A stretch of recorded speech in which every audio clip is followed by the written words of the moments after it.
I'm here to stand on my soapbox and proclaim that to the world. On this show. This is the hottest show on the planet right now. What's the debate? Ain't no debate.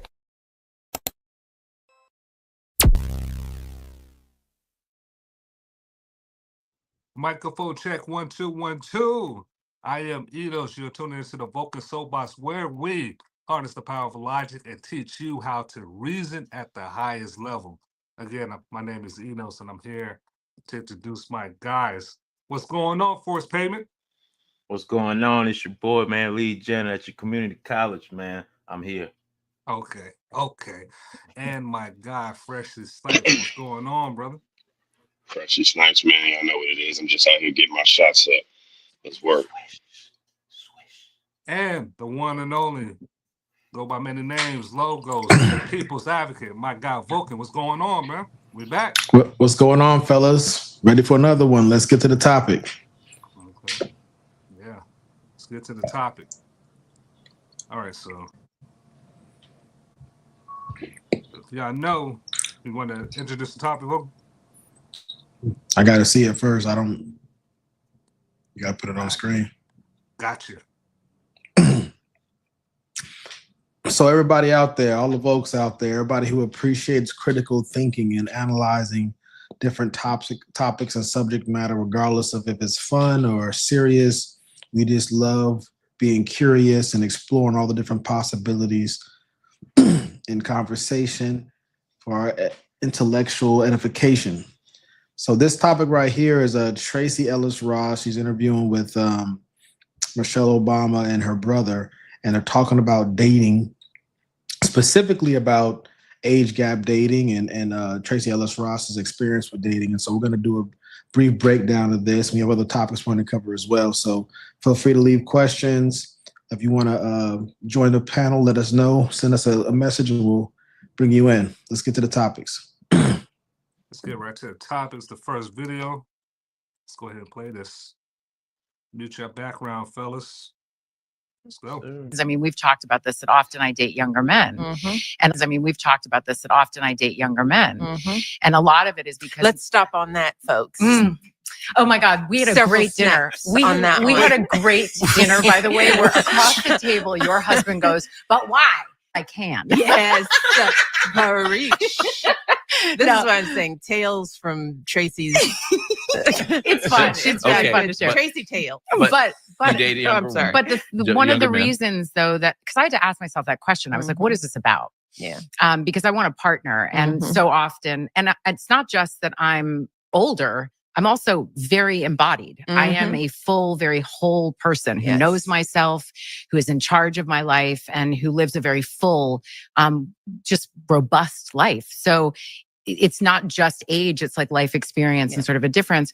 But I had to ask myself the question, why? Why does this keep sort of coming up other than they're hot and gorgeous? There's that. But a lot in my age are steeped in a toxic masculinity and have been raised in a culture where there is a particular way that a relationship looks.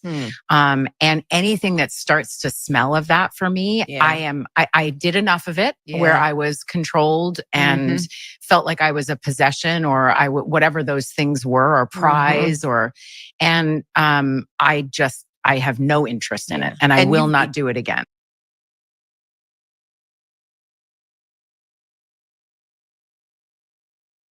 Yeah, yes, sir. Let's get y'all thoughts on that before I pull up some of the comments. Who want to go first? What's y'all thoughts on what she just said? Just pick somebody. All right, let's go with Force Payment. Unfortunately. Force Payment, what's good? No.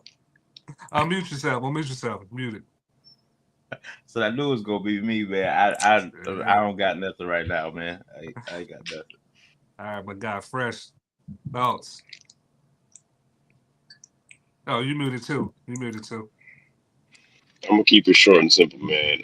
That sounds like a woman who is not looking for leadership, because leadership comes with some sort of accountability, and you have to answer somebody. And I'm not mad at her for that. If that's what she wants, she can attain it. Do your thing. But she sounds like she's uninterested in having to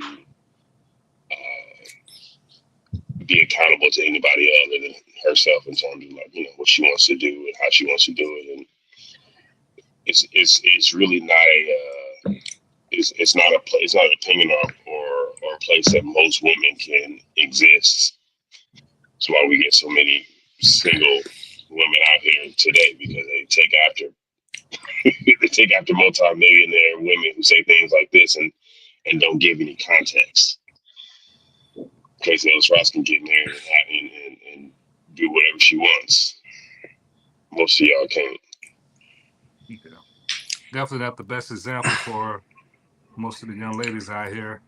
What's your thoughts on that, Vulcan?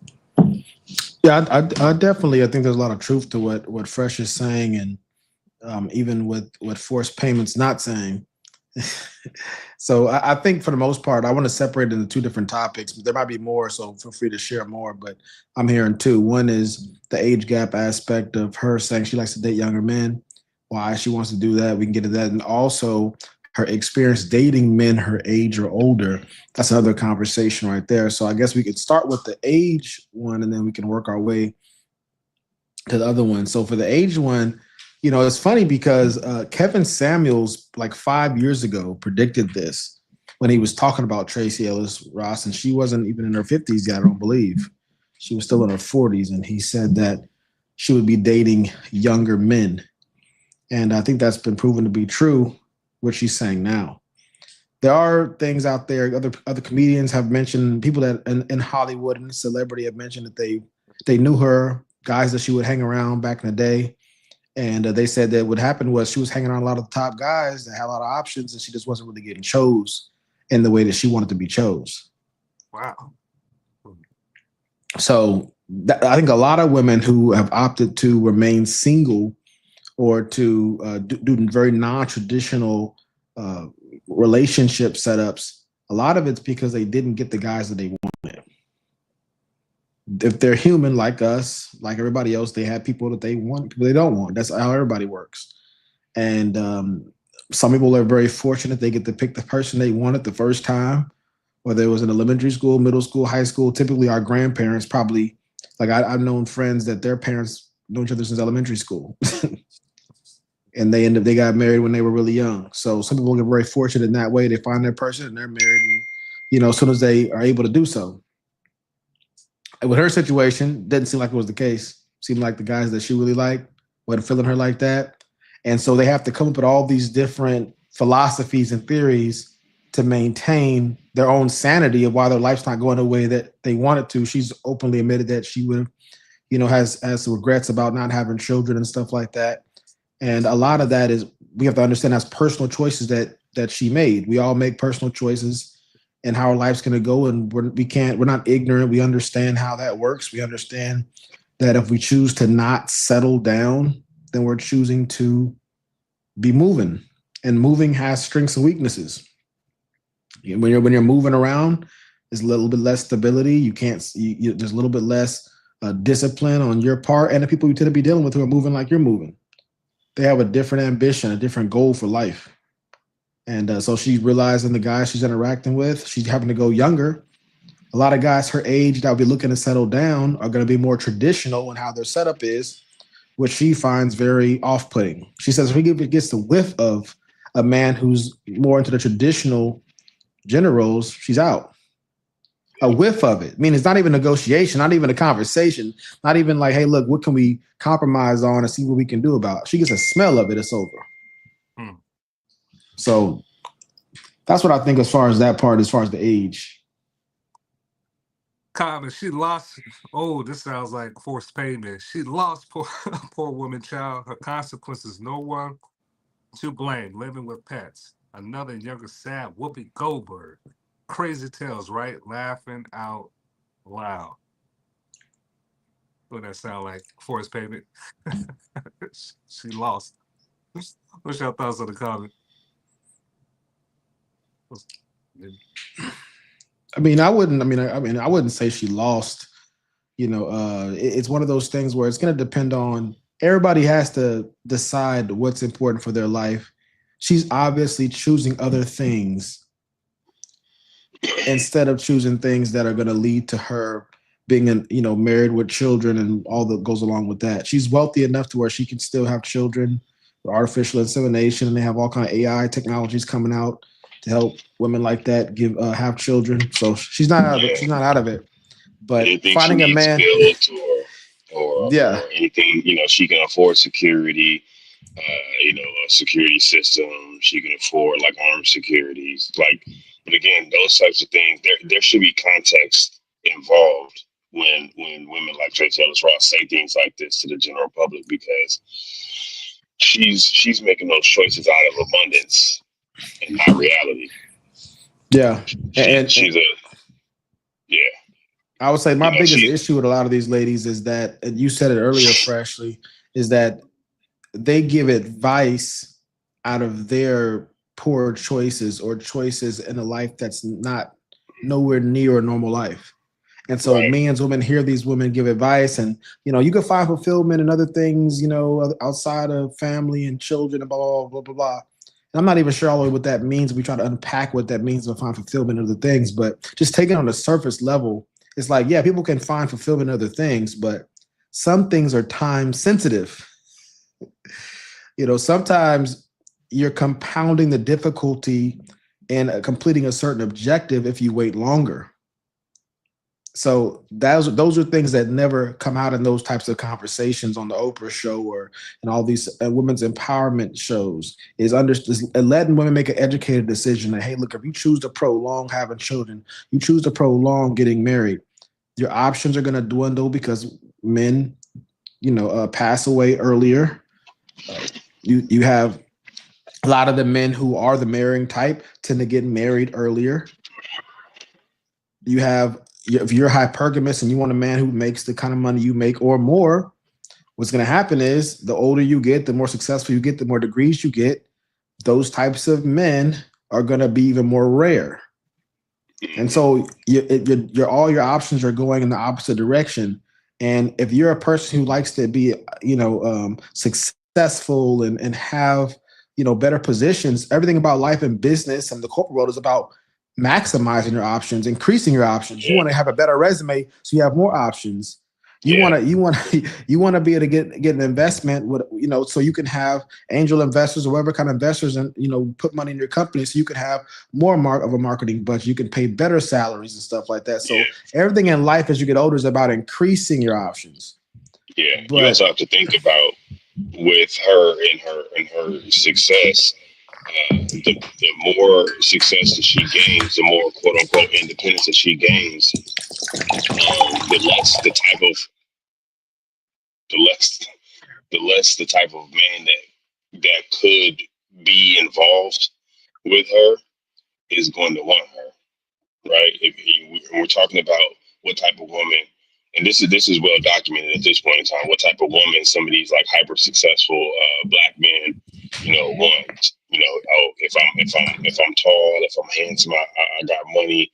You know what I mean? I got investments and stuff. Like these type of men have already described on multiple platforms and multiple scenarios, like what type of woman that they want. If we're being 100% honest, we haven't heard of Tracee Ellis Ross being described by any of those types of men. So at some point in time, Tracee Ellis Ross has to take, like her incline becomes her decline. It has to invert because the type of men that she can get are not the type of men that really match her lifestyle, so to speak. So it's almost like a ugly rich dude who has to pay for for girls. Like, listen, you got money, but you ugly or you lame or something like that. Like at some point in time, your success in certain areas creates a drought in other areas. So listen, I just have to do this. This is my life now. And like Vulcan was saying earlier, like these are people who are making choices on what is important to them in life, what their priorities are in life. I tend to think, I'm gonna be honest with you, I think that Tracee Ellis Ross is past a certain point in her life where she can get the type of man that she actually wants. Like I think that's past her in terms of how prevalent that type of man is. That it's like a 1 in a million type of dude. And to be honest with you, a man with money a manly man, a man, with influence and power, but also doesn't want traditionalism or any sort of control or accountability in this relationship. Like, does he even exist? And sorry, that's a really good point, because that goes to my point about how people, if they're going to be teachers and educate women and men on the broader scale around the country, around the world on things, they need to be a little more thoughtful than just the first one or two steps. Okay, if you want a man who's less traditional, then you got to understand what does that mean? Typically, that means a man who's a protector. What comes with protecting? Protecting means you may be restricted in some things that you might otherwise be able to do. Just like if you live in a city and it has borders, it has a wall up. You can't just run left or right like you feel like it, because you're going to run right under that wall. As opposed to being in a city that doesn't have those borders up, you can run as far as left and as far as you are right. Same thing goes with people that have security. I was, on this particular show, she's talking to Michelle Obama and her brother. Michelle Obama, they talk about this on this show when they talk about how going to visit Tracee Ellis Ross. No, sorry, I was going to visit her brother, and they were talking about like a motorcade coming up to his place. She was like, you probably would want a motorcade, raining on your parade. She was like, I wouldn't mind that. He was like, I wouldn't mind that, but people that own the Airbnb probably would mind it. So for her to be protected, she's restricted in certain ways. I watch comedians with cars with Barack Obama and Jerry Seinfeld. They wouldn't let Barack Obama leave those premises with Jerry Seinfeld like that. They wouldn't let him leave. And the whole thing is, you got to understand, this is not a matriarchal, patriarchal point. Vulcan breaking up. I'm breaking up a little bit.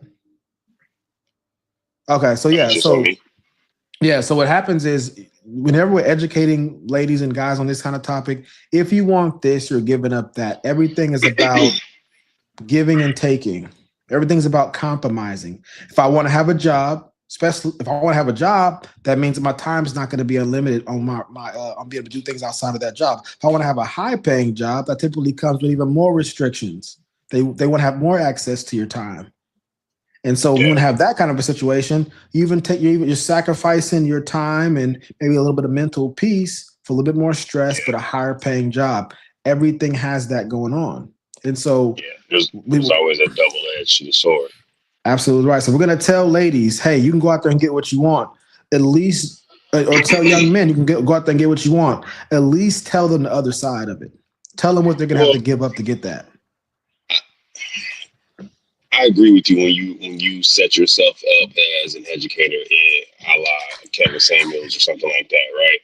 I think this person is Tracee Ellis Ross to be interviewed. They're asking her questions. I think she's just answering those questions from her own perspective. I would put the onus on average women to not look at this and run with this the same way they do a lot of the other celebrities, right? You got the I don't cook, I don't clean type of thing that was real big because Cardi said it, and people was like, she does cook and clean. I'm like, okay, first of all, it's a rap lyric, but because like they hold these celebrities up as idols, up as like goals, like I want to be like her, and it's like you don't have the talent, you don't have the money, you don't have the access, so they're imitating these artists in their lives, the structure of their lives, their reality are not set up to support these delusions. So I don't look at Cardi B and be like, Cardi B, you should have told them that you do cook and clean. Like, no, that's her life. She can say what she wants to. You have to deal with the delusion in the community of averages. I can't look at Jay-Z or somebody. I can't look at Kevin Gates, who's out and about with he's out and about with another woman, but he has a whole like wife or life partner. I don't know, Drika Gates, who's at home and she's okay with what he's doing. Kevin Gates' life is different than mine. I don't suffer delusions that I can do this thing. I don't tell my wife, listen, Kevin Gates got a side chick, I can have a side chick too. No, you can't. It's not Kevin Gates.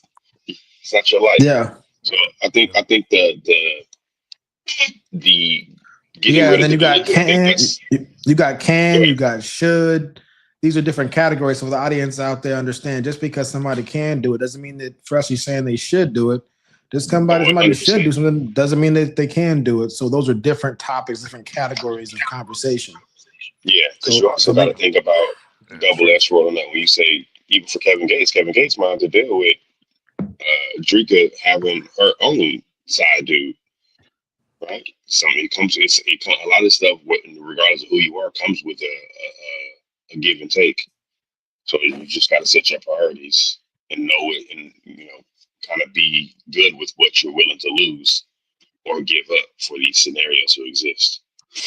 All right, next comment. Tracee has been very wise to stay single and child-free. If she knew she hasn't met the right partner, people can knock her for saying as much, but imagine how many divorces and abortions would have been avoided if more people were this self-aware, ?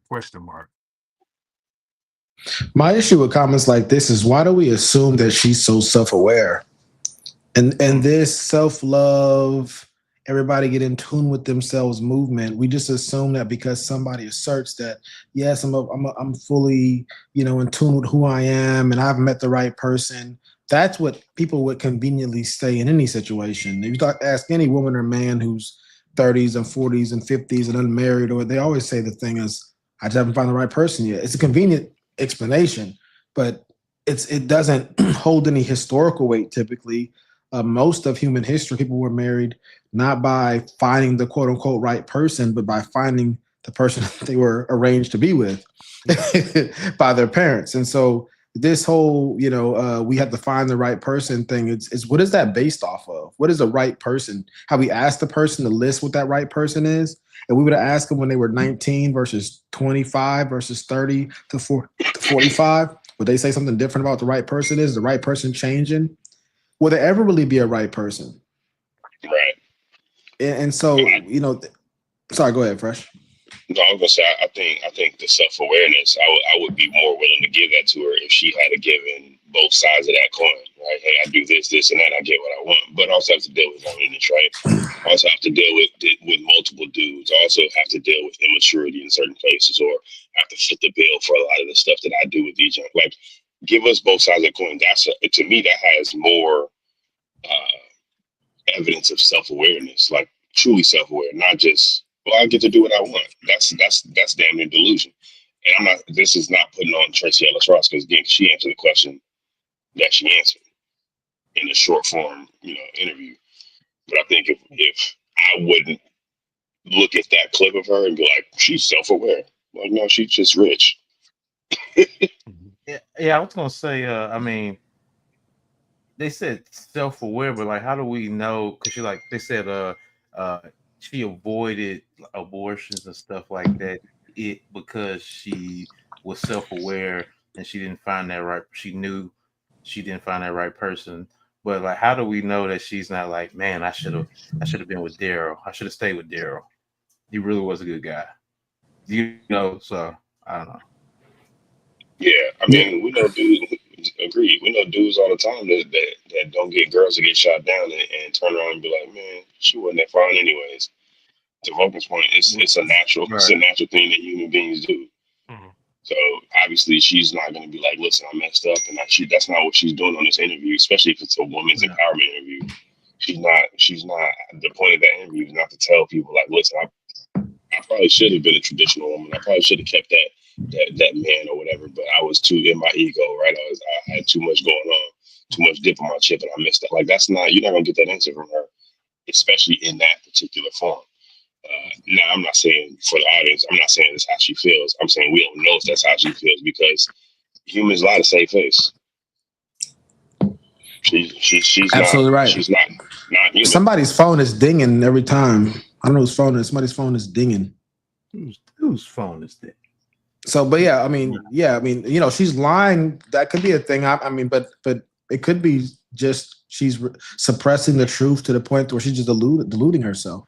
Yeah. Also, that's a very common thing that people do, is whenever things aren't going that way, we say hope deferred makes the heart sick.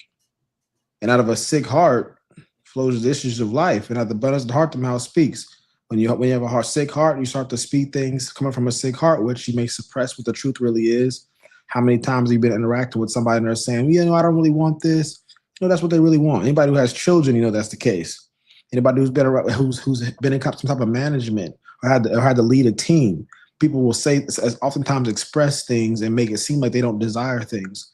One of the tenets of Buddhism is, the end of all suffering is the end of all desire. If you don't have a desire, you can't suffer. Yeah. So you'll see people that will deny they have certain desires because it means that they don't have to really suffer. At least that's what they're telling themselves. But their suppression, all that stuff is raising their cortisol levels, and they're on antidepressants and all kind of different things, because the truth of the matter is we were made to be together, women and men. And we really weren't made to be hooking up this late in life. We're going to be real. That's interesting, because I did notice the change from just working a regular job with then going into sales. It's like, you meet people at a regular job and they'll be like, life ain't all about money. And then you go to sales and it's like money. They like they champion it. Like that's what it's all about. So yeah. So we at, so we ready for the next bit? Yes, sir. All right. And y'all leave y'all's comments, like and subscribe, share with everybody. If you want to be a guest on the show, let us know. Victoria Taylor, hey. I did dream of my wedding growing up. And that's not to say that I didn't dream of the bigness of my life. And, as much as grief does surface for me around not having children and not having a partner, I still wouldn't want the wrong partner. That's a great point for people to hear. I'm not interested in that. You have to make my life better. It can't just be, I'm in a relationship to be in a relationship. So even though the grief does emerge and that comes and I hold that, I think of what I've done. And I woke up every morning trying to do my best. I didn't wake up one morning and be like, I'm going to mess this day up. That's right. So I must be where I'm supposed to be. And I don't know. Sometimes I think of all of the things I've done, the courage that I've had to have and what I've had to learn how to navigate as a single person with no one to hide behind. Yeah. And it's built a really beautiful experience around me. And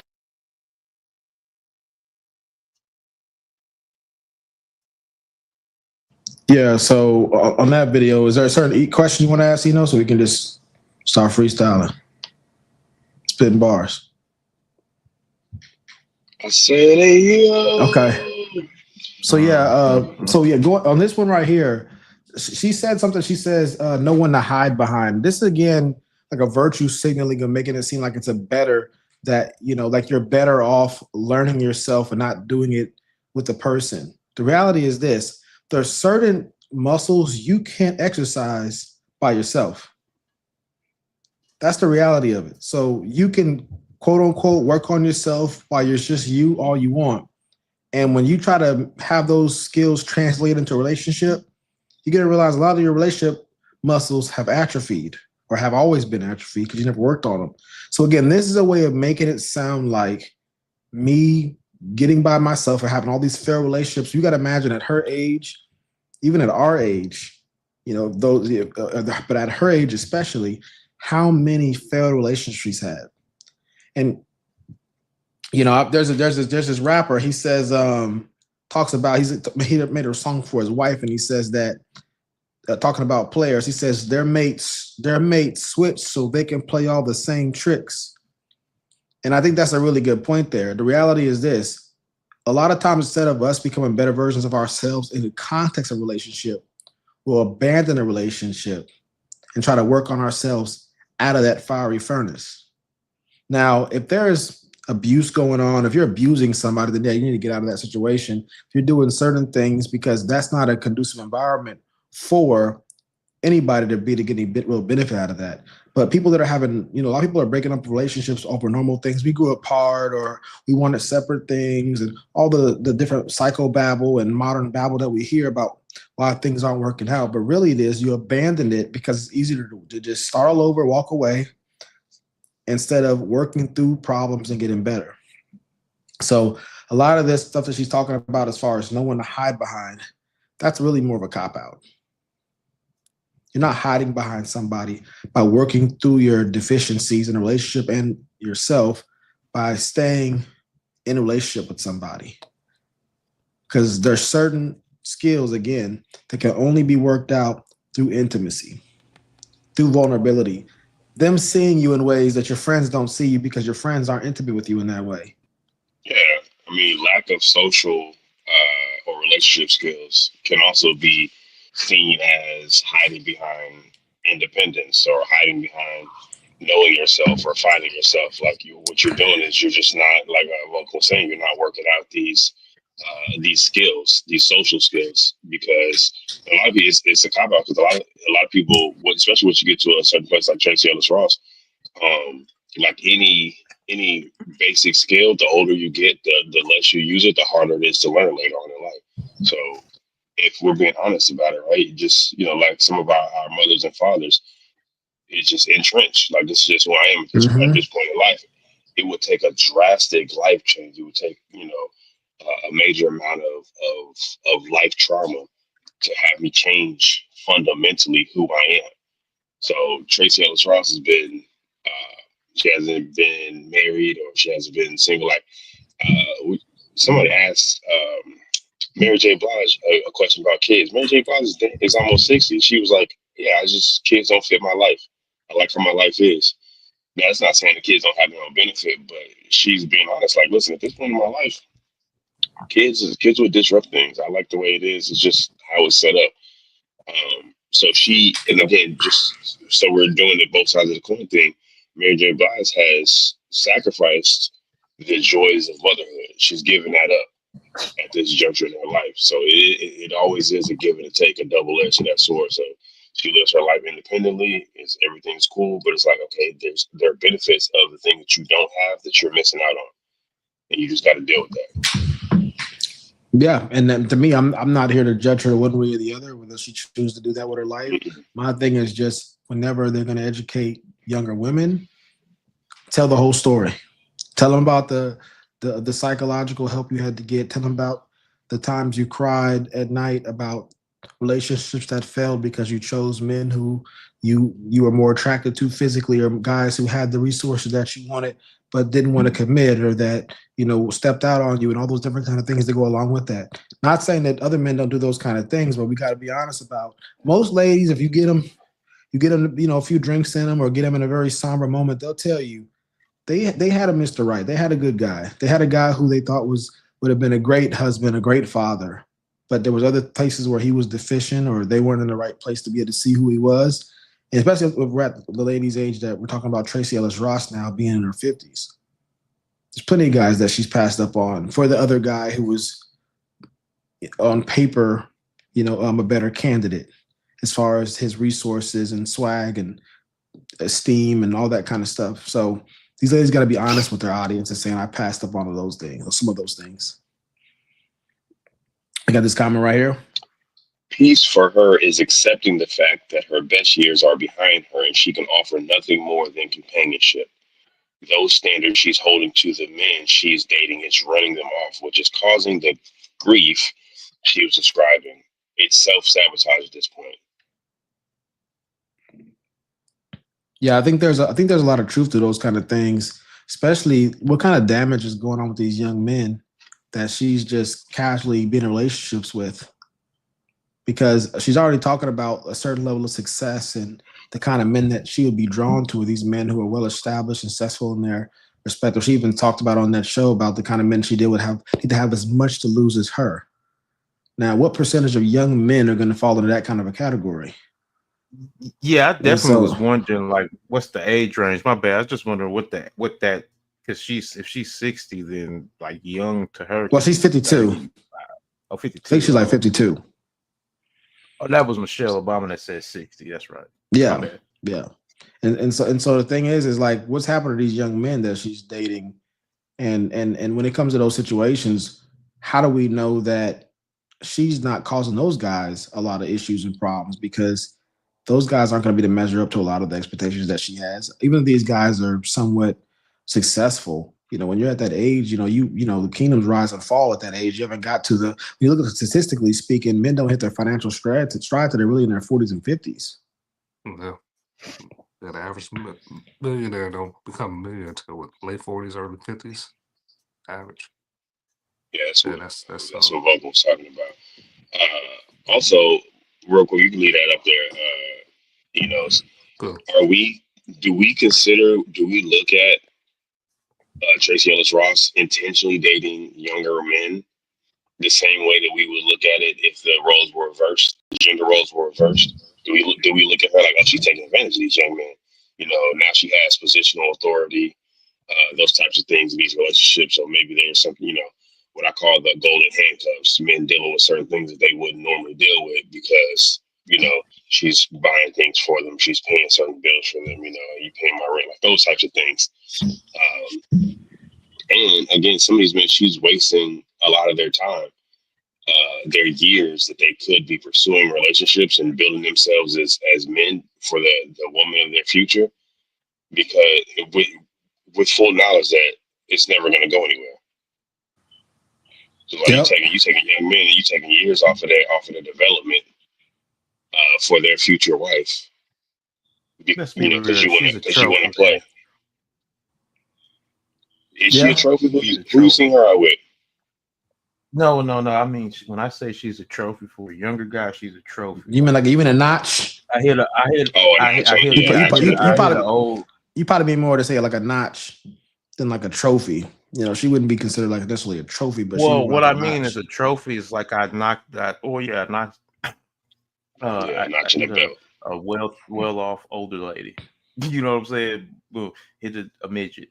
Just whatever. Like that'd be more like a notch. Notch on the belt. Notch on the belt. I don't know if that's the same notch because I mean, to your boys, you're gonna get clowned. This man a kept. This dude is a kept man. Come on, man. How many of your bills she paying? Like I don't know if that translates the same way. Like why wouldn't she be considered a trophy though? Why wouldn't she? Because we give you credit for crap. Say again. You asking me or you asking Forrest? Whoever want to answer, because I say this before you. I didn't say a trophy wife. Because she's an older woman, and I'm thinking about when you watch Friday. Miss Parker was an older lady, and she still looked attractive. You get credit. You get the notch for cracking, but the relationship doesn't bring you the accolades. Okay, I see. If you're in a relationship with that lady, you're getting clowned. Hey, your mama gonna let you come out to play today? Especially you would get clowned in most male circles and I think circles in general because she's already openly said she's not into traditional relationships. So whatever kind of relationship you got, you're not wearing the pants.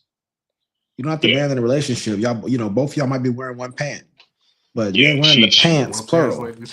This interview definitely handed out some group chat L's for whoever she's dating. You see your girl on the interview. Now I will say this: the girl on the interview said she's not in date traditional men. Yeah, and then you see this with Dr. Cheyenne Bryant. She says that for the right guy, and for all the folks out there, everybody who's listening, a lot of times for the right guy, they will still slip into that feminine role. It just depends on if it's the right guy. We got Victoria Taylor says she doesn't mind being a guest. All right, Victoria, we're gonna send you the link. You sending any notes? Yes, sir. All right, cool. Pull this comment out. Go ahead. I'm gonna bring this comment up. Yeah, put the comment up. I got you. Why do that? I know the courage she speaks of when the world tries to convince you that you must be this one thing in order to be viewed as valuable. It takes immense courage to carve your own, often very uncertain and lonely path. What often follows, being judged and ridiculed by both loved ones and strangers for doing so, requires the strength and resilience of a combat hero. You ODing right now. That's crazy. But yeah. So essentially, this person is saying that it takes courage and resilience to walk your own unbeaten path in a society that has traditionalist expectations. I'm gonna be honest. I don't disagree per se. I think that you have to, again. The problem with comments like these is they're only talking about the one side. The positive side. So I think, to be honest with you, I think it does take some sort of courage because she is if we're talking about, so there's two things, and I'm gonna just say this and let it move on. So either if it takes courage and it takes resilience, then that means that it's not all good. It means that Tracee Ellis Ross is suffering some damage and some trauma behind her decisions, which should be communicated to the general public when she says things like this. Or it's exactly what she wants, and if you're getting exactly what you want, where is that doesn't take courage and resilience. So this person who made the comment, I don't know who it is, but I would like to, ask further, like, okay, which one is it? Either it's good and it's what she wants, and there's no trauma or drama behind it, or it's not what should be happening, and she's suffering some drama and some trauma behind the decisions that she makes. Which one is it? So are you saying she had to lose if she's being resilient, or she had to lose something, or? Well, no, resilience comes with challenges. You don't get resilience if you're not dealing with resistance. It doesn't take resilience to resilience. You don't need resilience to just move through good conditions. Something you like. You build resilience by going through challenges, adversity.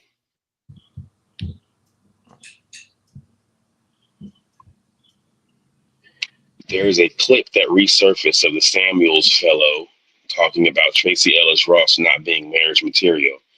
Her body, fat ass, complexion, and hair is a preference for many Black men. She's not marriage material because she's a rich, successful woman. Most men are not and will never be rich and successful. And the men that are don't want rich and successful women because there's an understanding of what it takes to become rich and successful. I'm sure they don't want to deal with a woman who has what they have. It will become a battle. So this kind of speaks earlier to what we were talking about when I said that the type of man that Tracee Ellis Ross would want at this juncture in her life doesn't really exist, because he would have to be hyper successful to match her in that arena. But most hyper successful men are not looking for a woman like Tracee Ellis Ross. And it's not saying that she's not beautiful, and it's not saying she's not successful, but with the beauty and success and her fame and celebrity come certain things that another powerful man doesn't want to deal with. So it's basically, and I've told this to a lot of women that I've talked to, like, listen, when you describe the things about yourself that you think a man should like, you're describing another man. No. Right? When you need to subscribe to what the men that you like, the men that you want, what they like, and then if you want those men, you become that.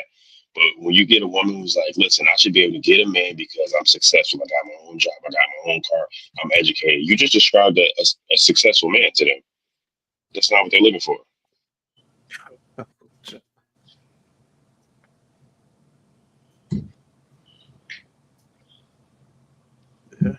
Yes, sir. What we got next? Enos?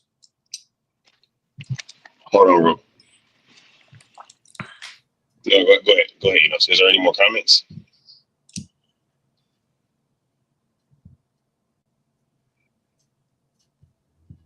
Are we having the young lady come on to talk about this particular topic?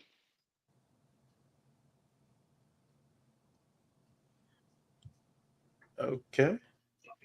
I do want to know though what she would. Just went off. I don't see him. Yeah. Yeah. So I think we didn't cover. We covered the age part. Did we cover the other part that I had mentioned, which was the Oh, yeah, he's still here. My sound's off, but he said I'm still here. Gotta get that together, man. We got Hey, check and see if you're able to get into the live. I'm looking at the live right now. I don't know if it's working. Oh, never mind. This is not a match. Experience around me, and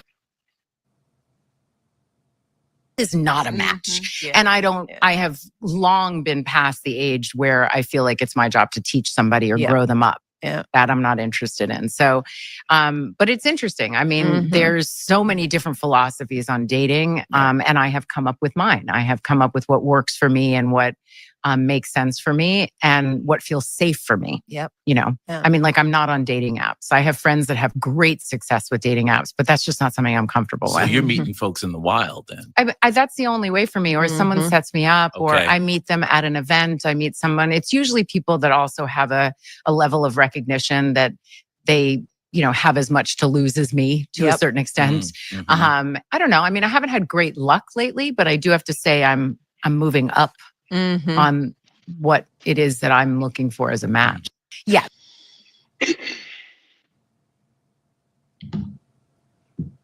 I had some reservations about. I did have some questions about that when I listened to it the first time for sure. Because she did say that she didn't want to grow guys up. And I'm like, well, if he's younger than you, technically you are to a certain extent. Then she said, I have friends that have great. Hold on. Then she said, I have friends that have great success with dating apps. And I'm like, is it success though? Because I'm like, I don't know, like, what's the point of the dating app? Are they dating to marry, or are they just having like casual relationships? I mean, and if it's casual, then is that a success? I don't know. By her standards, and I think that's the most important part. She says, "I found what works for me," and I think that's the key. That's not going to get clipped up, and that part of the clip is not going to go viral because that's not sexy, right? That's not what people. But that's actually the truth. That's the truth that the women who are going to look at the first half of this interview and be like, "Yes, bitch," like that's the back half of the interview is what they need to look at. That's what works for me. Right, I have to meet people with as much to lose. Allegedly. Well, Not really allegedly. That's what she said. You know what? Vulcan is questioning the validity of that statement, or whether or not it's another human thing where she's lying to save face. Yeah, well, and again, I would say lying or being delusional. Deluded. Yeah, being deluded to the point where you're like, well, this works for me, as opposed to this is, you know, kind of this is what I have to deal with. You know, this is you know, real quickly in her defense, I just want to correct because I saw most of this interview, and when she says that she didn't have the time to want to build the guy up, or whatever it is, she's talking about the context of like more modern things like gender fluidity, your stance on, homosexuality. That's what she's referring to in the interview. So when she's saying she don't have to like build the guy up, she's talking about stuff like that. She dates younger guys because they're already more operating in modern morality, modern ethics. So that's what she's referring to. Yeah, she don't have to take a guy who's her age and teach them how they should view homosexuality, how they should view different genders, how they should view different roles. Yeah. So that's what she's referring to. I need a dude who sees me as as the one that's in charge. Yeah. Because the traditionalists are not going to deal with that, especially the type of traditionalists that can match her in certain other aspects of life. They're not gonna let her do what she wants. And we got Victoria Taylor on here. Hello, ma'am. How are you? What's going on, Victoria? What's going on? I love the hair. How you doing? Yeah, definitely love the hair. That's all me. That's all me. What a style in general. Thank you, guys. I got to step my game up, man. Yes, you do. I had a nice jean jacket and somebody stole it out of my vehicle. I'm still sad about that. I would wear this with anything. A dress, like a shirt, don't matter. I'm always so. It's giving very Angela Davis. Right. You like that. Okay. That's tough. Well, welcome to the Vulcan Soapbox. Thank you. I stumbled upon this podcast and you guys are speaking my language. So this is what I do. This is what I do. So let me know what questions you guys have or how can I be assisted. Yeah. Well, good thing you didn't walk into the Tower of Babel then. That's what I'm talking about. Let's ask Enos to go ahead and play the clip again real quick, Victoria, just so any new viewers we can kind of level set and get your reaction. Yeah, for sure. Enos, you got us. Perfect. Thank you, sir.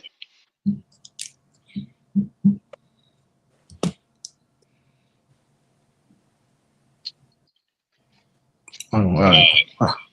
Victoria, I guess I'll say a verse. Do you want to do you have any credentials or social media that you kind of want to? What? I am a self-proclaimed relationship or love coach. I was married for 20 years. Recently went through a divorce. We'll talk about that. Okay. I'm an author. I just published a book recently that I'm promoting. Nice. Congratulations. Thank you so much. So I'm definitely, this is like interesting that we're talking about these two people on this night, because I am 39 years old and entering back into the dating pool. And a lot of young guys has hit me up in their 20s. But the crazy thing about that is I have a daughter that's 20 years old. You know, I got married at 18. And I can't see myself dating someone that's my daughter's age. You know, even I got an 18-year-old son, you know. I can't see myself dating someone that young, but don't get it twisted. They will hit you up and they will try their best to make it seem like they're, you know, on your level, and they, you know, they try to offer you all these things. But I really like what you said. I think it was Freshly that said, you are wasting these guys' time if you are only using them for a certain thing, you know. They can be out here getting married, having a family, you know, things like that. And I've had to tell dudes, like, you're young, like, find a girl your age. You guys can grow together. You guys can, you know, have a family, all that. Because I already had a family, so I'm good. I'm just out here trying to travel, you know, have fun, and, you know, whatever else I can do. Like, I want to be well, just so you know the rules of the show, what the main rule is, we never agree with Freshly, especially when he's right. You know what, Freshly? I came just for you then, because I'm on your side right now. I appreciate it, Victoria. I am the local villain here. That's okay. Yeah. I'm the heavily villain. melanated sheep. Well, we'll both be a villain tonight then, because I kind of I don't think it's right. I don't think it's right for Shannon Sharpe to be on here, you know, out here with these young girls. And I really don't think it's right for older women to be out here using young dudes, especially if they know if they don't want to get married.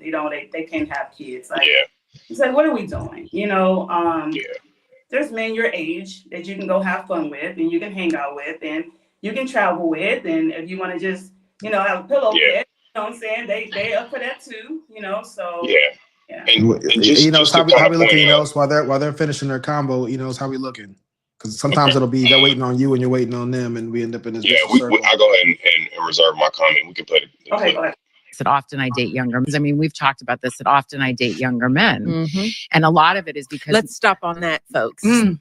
Oh my God, we had a great dinner. We had a great dinner, by the way, where across the table, your husband goes, but why? I can. Yes.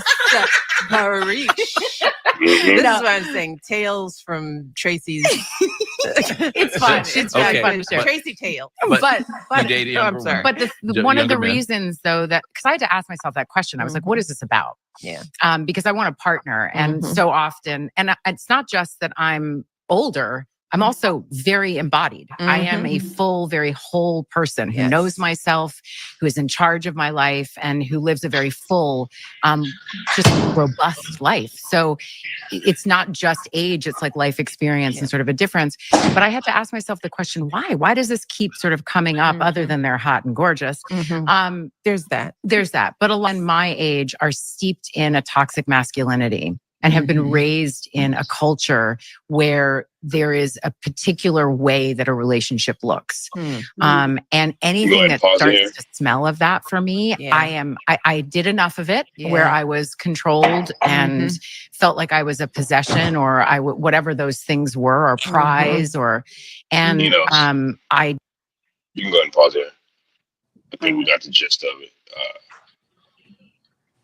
Wow. Victoria, you want to go ahead and that was a lot, but we kind of rehashed what we have been talking about for the.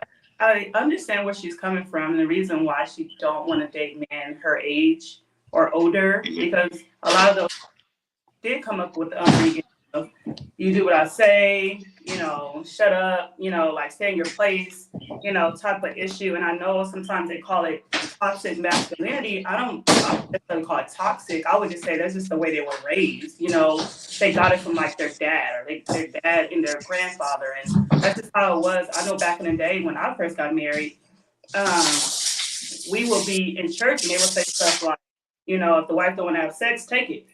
You're like, wait, what? Hold on. Like, and that's just how they were raised. They just how they thought. Like, the man is the authoritative figure and you do what he say, no matter what you think, and I understand why she wants to date men 30 and younger, because they're coming with this nicer, vibe of, hey, I'm following you, I'm on your speed, whatever you want. Yeah. I don't think that's always what you need, though. I think there has to be some type of balance and some type of medium where both of you guys are getting what it is that you need. And both of you guys are being fed. Because I think the toxic, and I obviously, here's the toxic masculinity that she's describing, Victoria, and that you're describing in the old church. I want to point out that I'm almost 40. So she's talking about the needs of the world. Yeah. I wasn't raised like that. Okay. I have a very traditional father. My mother was raised by a very traditional man. My grandfather had 12 kids, right? And so there was things, but what it really is the positional authority that comes within a traditional relationship. But those they don't like to. I say people don't like to acknowledge that there's a transaction there, right? Right. The accountability, the obedience, in times that comes with in exchange for the protection that you're getting, right? For the provision that you're getting. Like, so to Miss Tracee Ellis Ross's point, if she doesn't feel like she needs those things, that's why she can. She's able to choose out of abundance, right? Yeah. Her first statement was, "Why do you date younger men?" Well, because I can. I have the money, right? I can pay for protection, right? I'm in places where, so those are things that she can afford to do that the average woman would need to choose a man to do for her. I think part of, if I had to guess why she's really saying, because she can, is I think she's saying I'm attractive enough to be able to do so. That's what I would more so think that why she's saying she can do it, because that's like a brag to be able to say, hey, I'm a 50-year-old woman and these young guys keep on trying to holler at me. Yeah, it is. Well, but she's also. Like, but who wants to flex over someone that young?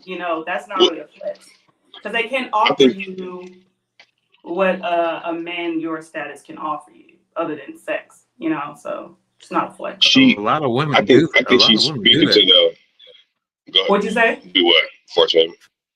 I said a lot of women flex with the I can get young guys or young guys like me. You just kind of did that with it. That's not a flex to me. Now, when I got kids their age, to me, honestly, I feel that that's not a flex, because what do we have in common? What can we possibly talk about other than sex?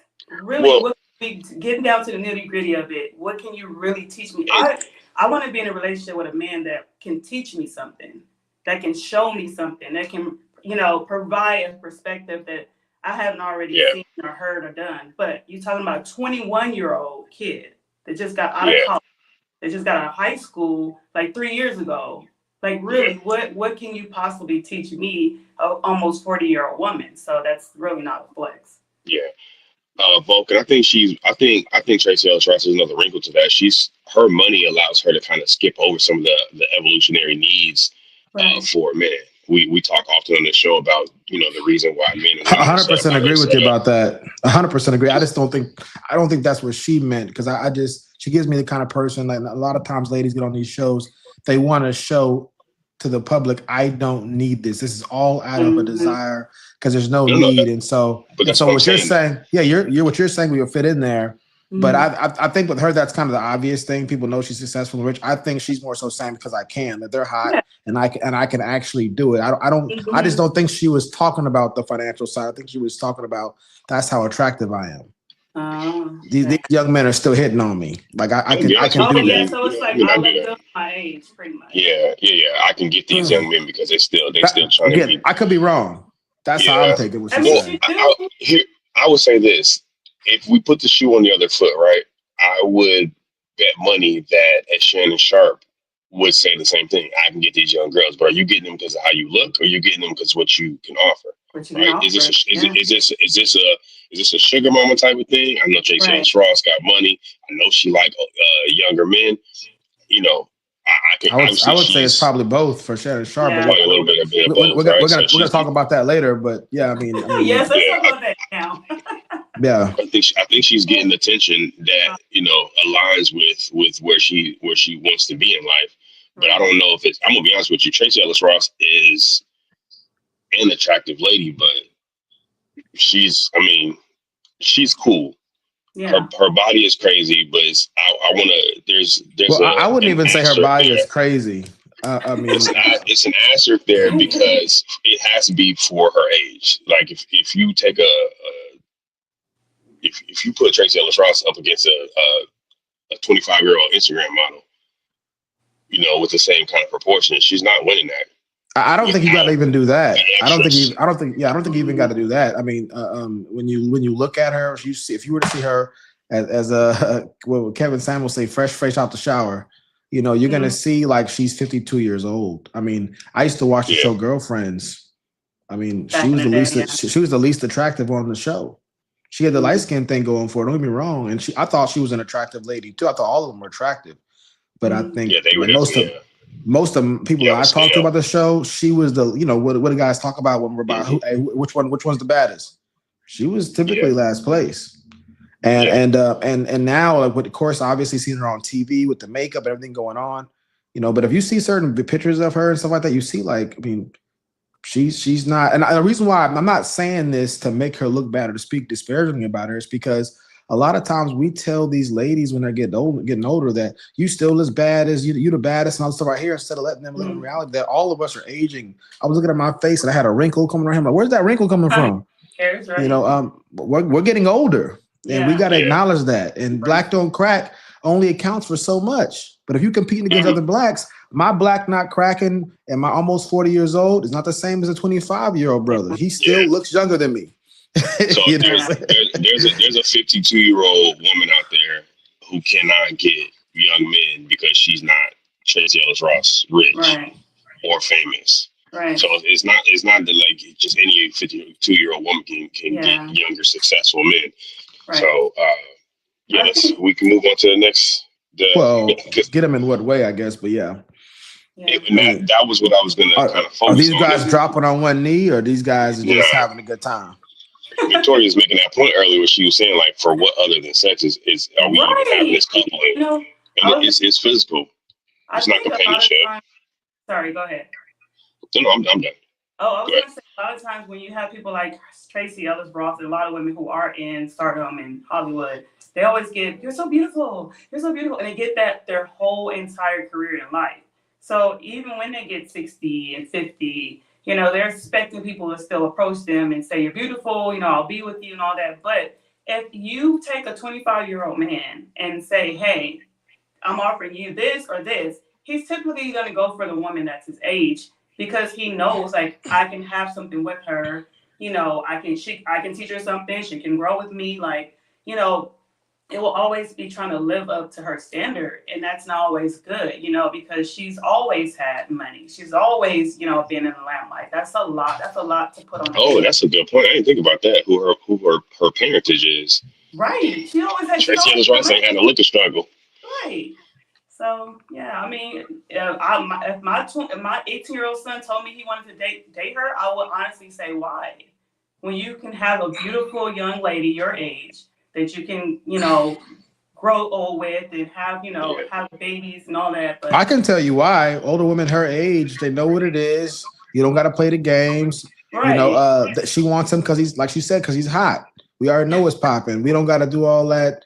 He don't got to lie to her. He don't got to do all the extra stuff. All he got to do is get ready. Yeah. There also comes with that a bit of, like I said, some positional authority. There are certain accountabilities that come even just in a normal relationship, right? If we're just talking about a normal man-woman relationship, certain accountabilities that Tracee Ellis Ross, with who she is and dating a younger man, she doesn't have to deal with. I.e., when you come into this relationship, you know that I basically do what I want. Essentially, I'm in charge.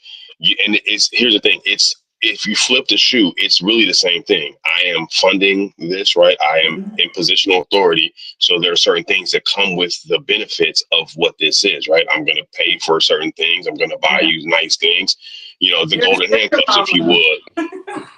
And that's the thing. So, but because of the sugar mama aspect of it, there are certain expectations that come with it, right? You know, I am who I am. I hate to say this, but it's almost like you work for me, right? So just know your place, play your role, do what you're supposed to do, and you can keep receiving these benefits, right? I can't follow a guy that I have to tell him, play your role, shut up, sit back. Like, I don't care how much money I got, how great I look. I am gonna always seek a man that can lead me. You don't need no, you know. Shannon. So. When? All right. You ready to, Victoria, you kind of segued us in earlier to the Shannon Sharpe thing. You ready, Enos? All right, so now y'all, sorry, go ahead. So now we're getting ready to go into the Shannon Sharpe portion of the conversation now. Thanks, Freshly and Victoria, for that insight. We're going to go into the Shannon Sharpe. I'm sure everybody's aware of what's going on with Shannon Sharpe. He's being sued for SA allegations in a consensual relationship that he had for a certain amount of time. The lady who was 19 years old at the time that they met. And so you're going to hear a couple of videos. We're going to talk about a couple of videos we have here, people expressing their perspectives on it. We're just going to break it down. Sorry, so we're ready to get busy.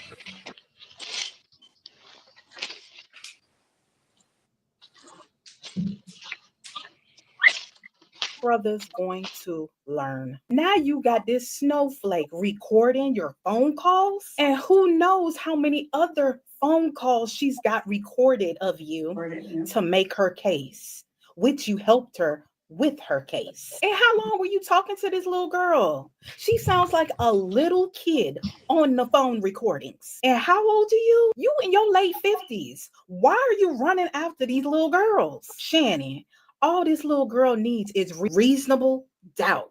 And her case is won. Give me that money. You fell right into this woman's hands. This 19-year-old, clearly the call was a setup. It sounds very obvious, especially the way how she's talking to you. And you are putty right into this little girl's hands. You should be ashamed of your damn self. You're grown. Now look at you. You can hear this snowflake baiting him, and he is putty in her damn hands. I wouldn't be surprised if she recorded all your conversations, because the thing about it is, she was playing the game while you were trying to get you some and got some. And what happened?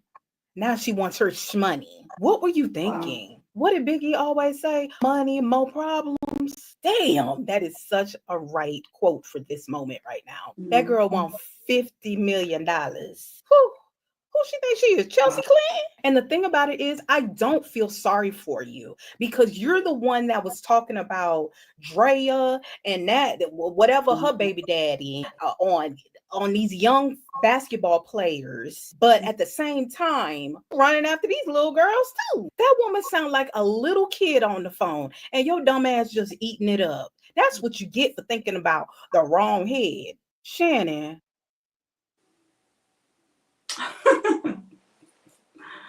Oh man, Shannon Sharpe. Yeah, so it's a low effort relationship. Like Shannon, and I did not want this for him, but where do we start? Forced payment. You wanna start us off, Big Dog? What you got? How you feel about the situation? Oh dang, I was on mute the whole time. My fault. So we you go forced payment was unthinking with the wrong head. Well, yeah, that's clear. Okay, we'll come back to you. Victoria was thinking with the wrong head. You know what? Oh, my bad. I said yes. I didn't know I was on mute. I'm sorry. Okay. Victoria, I posted this on my page, and I got a lot of people talking shit. And they were like, "Wait, like you were defending him." I am not defending Shannon. I feel that all men pay for sex. You can say I'm wrong. You can say I'm right. Whether you're in a marriage or you're in a relationship, you're in a date, whatever it is, it's always transactional. But it's always in how you go about doing it. And I think for him, his biggest mistake was soliciting sex from this girl that is 19 years old. She's still a teenager.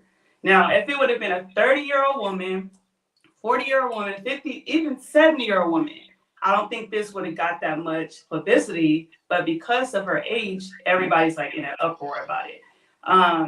She did bait him. I think 100% she baited him because she knew who he was. She knew his status. And she was like, oh my God, I'm about to rock his world. Like most women try to do with a man. I'm going to rock his world. And he going to give me everything I asked for. When he basically told her no, she was like, okay, well, I'm going to try to, make it seem that it's like a rape situation. So, well first off, whoever did that, put that picture up there of him really hates Shannon Sharpe to the core. It's a bobblehead Shannon Sharpe. Right. Yeah, like the great chin master. God damn. And he's a great person. I think this should not be his defining moment. I think hold on, before we get to that part. Yeah, but hold on, before we get to that, I just want to hear Fresh, was thinking with the wrong head? Obviously. Yeah. I don't think that can be disputed. And so just so we can make sure we have I don't think he was. So, so now we got 3 people that says he was, and I'm saying he's not. So I don't know if somebody wants to go first. You want me to go first and share why I'm not? Go ahead. You got the consenting opinion. I think you might get started off. I got the juice now. I got the juice now. So yeah, I don't think he was thinking with the wrong head. No different than anybody else thinking with the wrong head when they get a relationship in general, because people have their imperfections, and men are doing a cost analysis of, is she worth the trouble? I've heard somebody say, everybody's crazy. You just got to find you're crazy. Yeah. That is the reality. So going back into it again, I think that he was in a relationship, but this wasn't a woman that was like some kind of a fling. They were in a consensual relationship for a while. There's rumors, I don't know if it's just true, about whenever his live stream thing went on, and whatever it was, this lady, when she found out about it, was part of the reason why I guess it was going to an end. I don't know if that's true or not, but my point is just saying it was something more than just a casual relationship. So to me, the only issue would be if you think he shouldn't be in a relationship with this woman. He got betrayed. That's what happened. He just got betrayed. That could happen to anybody. Most people that we know have been betrayed in relationships. So his is just public. Steve Harvey talks about it all the time. He says, we all go through stuff. Mine's just public. Kevin Hart did that when he went through his trials. Right. We all go through this stuff. I'm just public. So everybody can look at the person and go, oh, you stupid. You're naive. How you going to let somebody fool you like that? Blah, blah, blah, blah, blah. But that happens to us on a smaller scale. Just nobody knows about it. And we get to be forgetful. We forget that happened to us. And we get to stand on our moral high ground and judge the celebrity because their stuff is on Front Street. But what did he really do wrong? He just was in a relationship with a woman who used it against him. Mm-hmm. That happens. You ever seen the movie Thin Line Between Love and Hate? This stuff happens all the time. No, but here's the problem. We're going off if what she says is true, then within their relationship, he was still wrong if he took advantage of her in that moment where she said that that's not what she wanted to happen. So if we're just talking about 100%. Yeah. If I'm with my let's just put it with me. If I'm with my wife or my girlfriend or my consensual partner one night and she says, listen, my guy, I'm not feeling that move tonight. I don't want to do that. And I still do it. By definition, at least the definition of the law, I still assaulted her.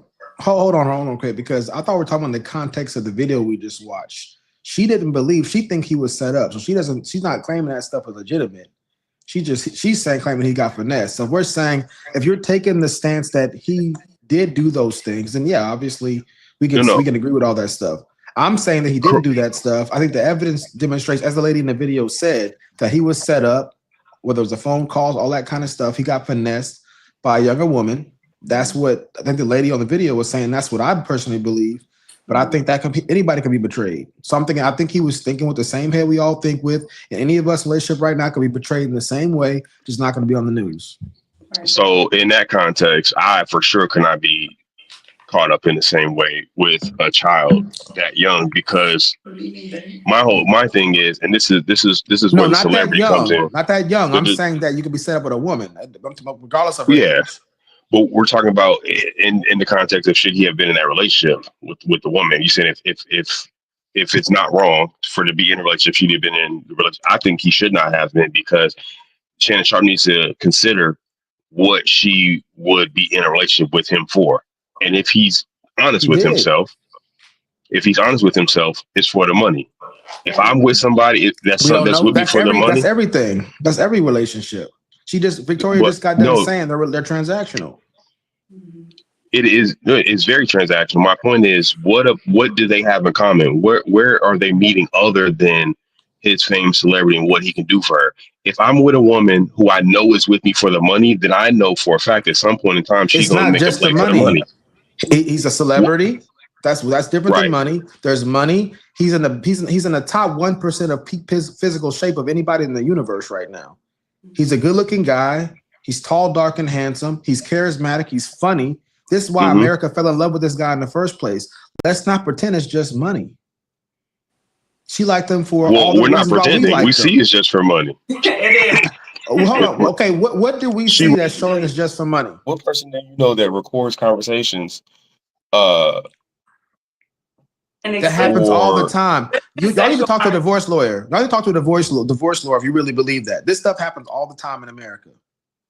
But it just sounds like it was a setup. Like from the beginning, she was trying to set him up because, of course, you may record yourself intimate, right, with someone, but to be on there recording a conversation about them choking you and hurting you, that's a little bit that's like going too far. So what are you going to use that for? I know plenty of people. Play it back? Are you going to play it back and be like, oh my God, I'm getting aroused?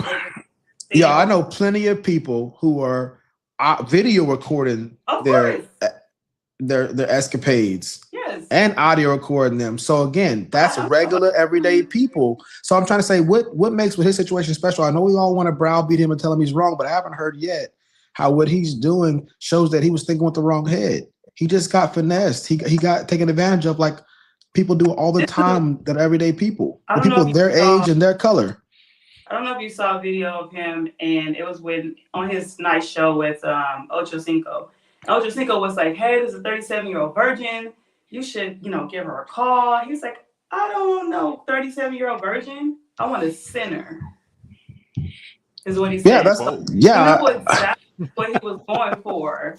He was going for the nastiest girl that was going to do whatever he wanted her to do. But what's wrong with that? What's wrong with it, man? I don't have that opinion. That's not how I move. No. But I know plenty of good men who say those things all the time. Yeah, but there's nothing wrong with it. But I'm just saying, if something was to happen, to that.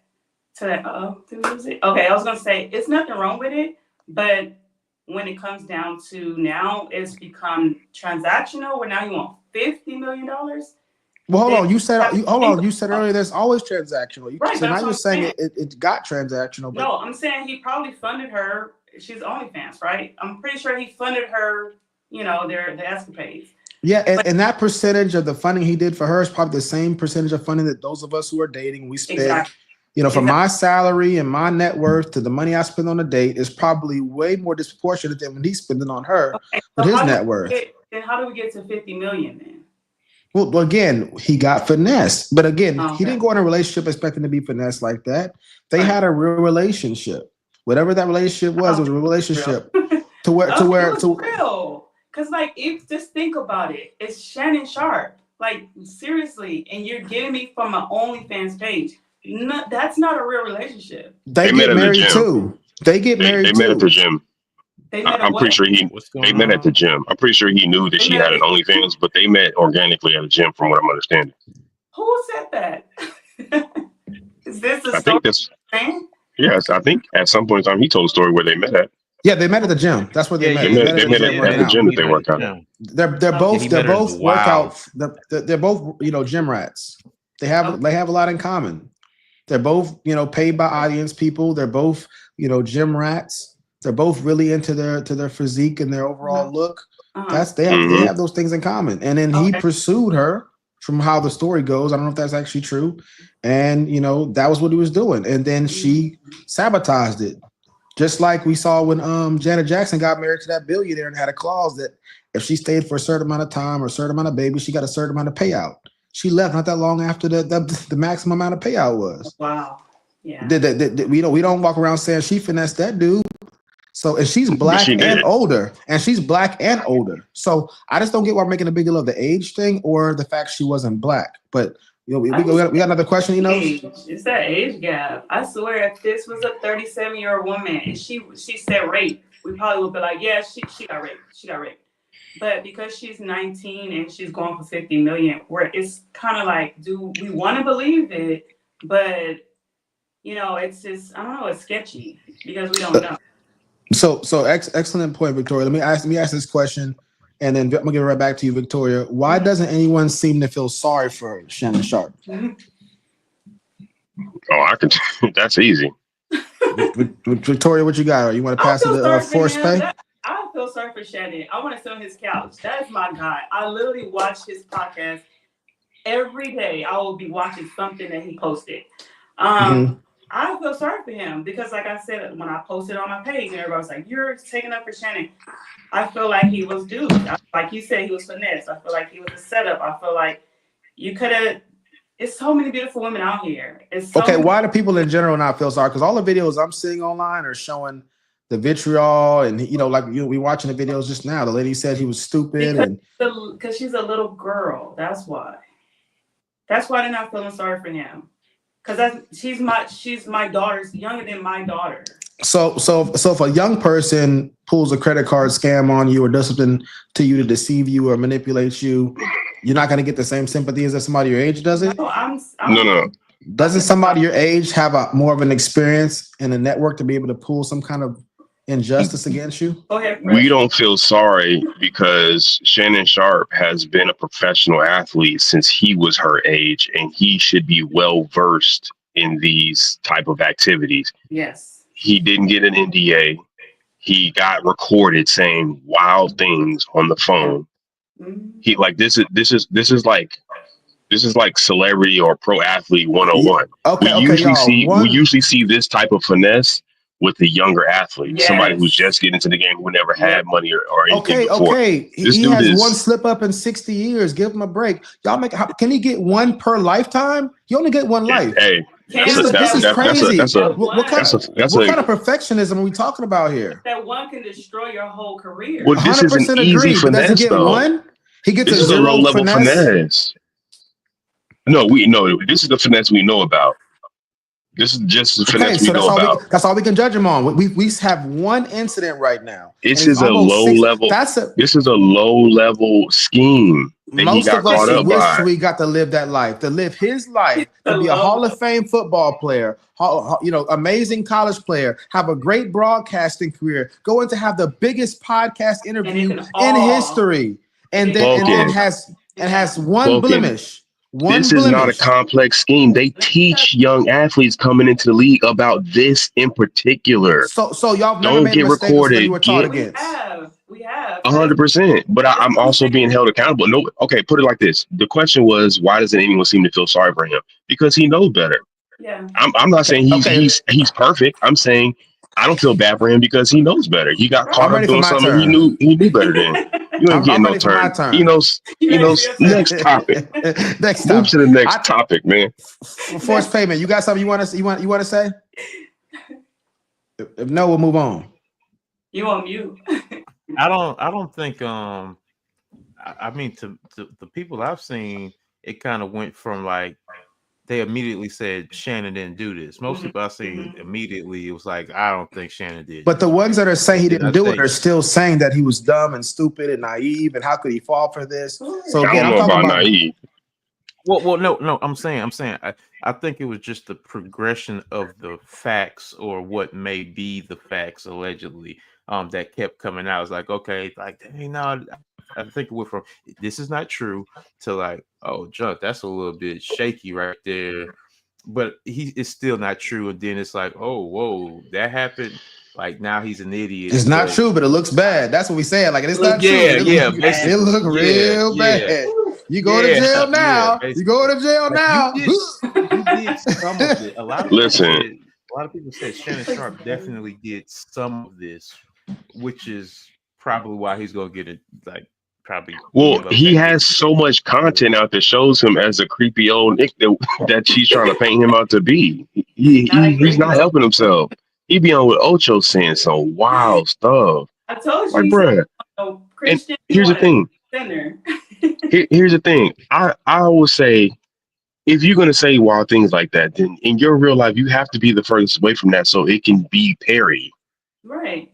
If you're doing stuff like that in your real life, you can't just be. Well, let me stacking evidence against yourself if that ever comes out. Well, let me say this right here. When you're going to be online being interviewed and on TV all the time or whatever case, people are going to have lots of evidence against you to paint whatever picture they want. But I want to give the reason why I think people are not feeling sorry for him is because they're jealous of him. He's rich. He's successful. He's been good in the physical category. He's been good in the verbal, intellectual category. He's on top of the world. He had the best interview. And it seemed like he was perfect, almost like a Mayweather situations. People were waiting on his downfall. People wanted to see this happen, especially when he made comments about other people on his shows and stuff like that. Digs at Monique or whoever it was. Monique told him you shouldn't be dealing with them. Hypocrisy. They already didn't like the fact they didn't like the fact he was dealing with younger women, and now it blew up in his face. They've been waiting on this moment to throw it at him. But their lives are nowhere near. Our lives are nowhere near his life. And we would trade, his life, not to be him, but trade his life with your life, most people in this world, if they could. Because this one blemish, he's still going to be rich. He's still going to have a bunch of other women he wants. Right. And most of us are still going to be living our regular lives. Real quick, Ron Williams in the comments says it, the target. Yeah, of course he is. Do you want to keep? I always want to take a pause and go through the comments because I want to make sure we get the comments. Well, hold on, Terrence. If you're on there, hold on, Terrence. If you're gonna be on, just make sure you get on screen and make sure your screen. Oh, I didn't know we was having somebody else come on. All right, go ahead, Freshman. No, I was just asking, to we want to get through the comments about what we're talking about currently because I don't want to read them later on down the road when we're already past what they're commenting on. Ron Williams said, "Wow." I think Ron, we probably need a little bit more context. Lover of love and Jesus. Hey man, you got to put Jesus before love, man. He's a target. He's definitely a target. If I'm black men are targeted from birth. Yeah. Okay. Yeah. Why do you think that doctor slaps you when you come out the womb? Yeah. The doctor. Hey, listen. No, that's kind of wild. Here's the thing though. When we talk about Shannon Sharpe, let's put it in this context and this is why this is still answering the question why we don't feel sorry for him. If we all know that black men are targeted since birth, right? Shannon Sharpe is in the 1% of men in a lot of categories, if we're being 100% honest, physically, career success, overall earnings, blase. Right. Then he went into this consensual relationship and he was not prepared for what comes with having that type of target on his back. That's why we don't feel sorry for him, because it's like you literally did everything to get caught up in something that you've known you're a target of the whole time. So this is like, listen, I got pulled over because I was speeding. I had drugs in the car. I was smoking weed, and he pulled me over because I was driving while black with your all tinted windows. No, you were breaking all the laws and you got caught up. I don't feel bad for you. You did what it took to get to this position. Right. You know that you're a target. You know that these are downfalls of you as a black man. Say if we're saying that, why would you be doing things that put you in the position to get caught up? Right. And I was going to piggyback off of what you said is that by the higher up you go, you already know you're a target, right? You're an easy target now. So you got to be careful who you associate with. He shouldn't be an easy target is a problem. Right. He's a big target. You have to make sure you know who you're associating with, who you're dealing with, who you're dating, who you're laying next to. Because just because you're laying next to that person, like, I don't understand. Men in general, you guys need to protect yourself, protect your energy, protect your money, protect your assets, protect your seed. Like, just spilling your seed. She wanted his big black Preach. Baby. Say it again. Baby, is that really what you want? Sorry, real quickly, Terrence, if you could just make sure you're all the way on camera, we can bring you in. We're just waiting to have you on camera all the way. Like, don't just be out here giving your seed away just to any old person. Like, no. Listen, that's what that man was doing, man. He got taken for a ride by the lowest level scheme. Yes, low level. It's crazy. It's like getting caught up. That's like getting caught up in a phone scheme where they call and ask you for they say, hey, we're from the bank. They sound like they're from India and ask you for your social and you give it to them. Yes. You gonna tell that story, you still a victim. But when you tell that story to your family and friends, they can be like, boy, you are an idiot. All right, we got comments. We got comments, and we're going to the video. Okay, let's get the comments up. I'll read them.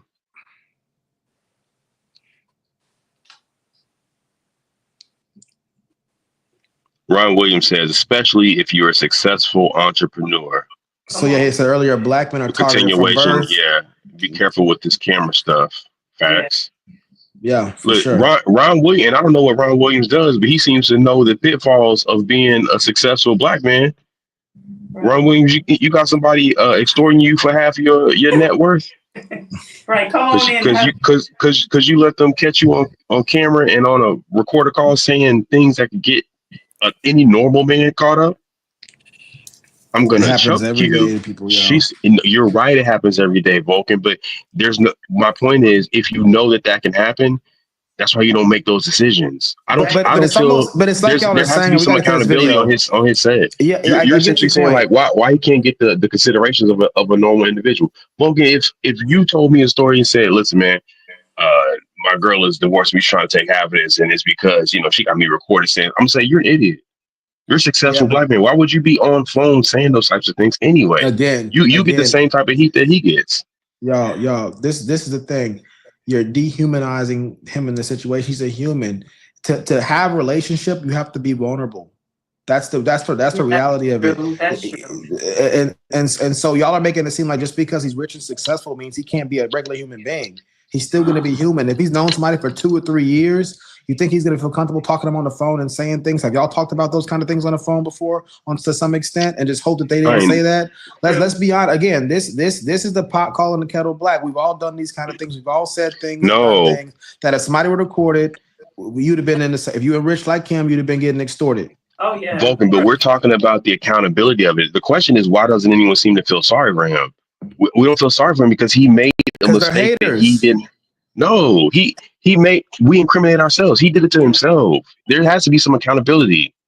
Right. If you get caught up, if I get caught up like that, are you still a victim? Absolutely. Am I going to feel bad for you? Like, no, you know about these things. Why would you put yourself in that position? You're going to get the same bit. Me too.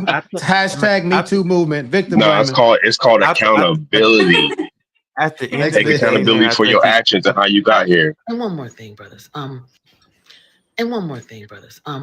If you want to really step out here and leave the beauty of the melanin sisters, like Shannon Sharpe did, don't get no basic looking bitch like this. I'm sorry. Clearly, that ass of hers is bought. Clearly, them titties were bought, or at least Shannon told her he would buy her some. Listen to the tapes. I am amazed at how many men, particularly some black men, would risk their careers, their lives, everything they worked hard for over some basic ass. Come on, brothers, if you're going to step out there, and turn your back on the sisters, get a white woman that's so bad till even the sisters have to say, I understand why you did it, bro. Hey. But this basic, Shannon Sharpe losing everything over a basic bitch. Sheesh. Brothers, you got to know that you're more than basic. And if you're going to risk it all, I hope it's worth it. If you're going to get taken for a ride, at least let a black woman come out as a winner. Wow. That's crap. Okay, Enos, what questions do we have, Enos? Okay, so Victoria, did Unc turn his back on black women? So what we're gonna do is we're gonna go yes or no first, and we're gonna get into the why. So Victoria, yes or no, did he turn his back on black women? Only because we only see her, I would say yes. I don't know who he did with on a regular. So all right, Force Pay, yes or no? Man, he been did that, man. That ain't new news, man. Freshly, yes or no? Listen, I don't know how often this young brother goes snow bunny hopping, but I believe that he has it. I'm gonna say no because we don't know. Right. Okay. Yeah, and I'm definitely gonna say no. He hasn't. And we'll don't agree with me. That's not what the show is about. All right. So forced payment. You want to go ahead and kick this off? Why do you say that? Of course he has.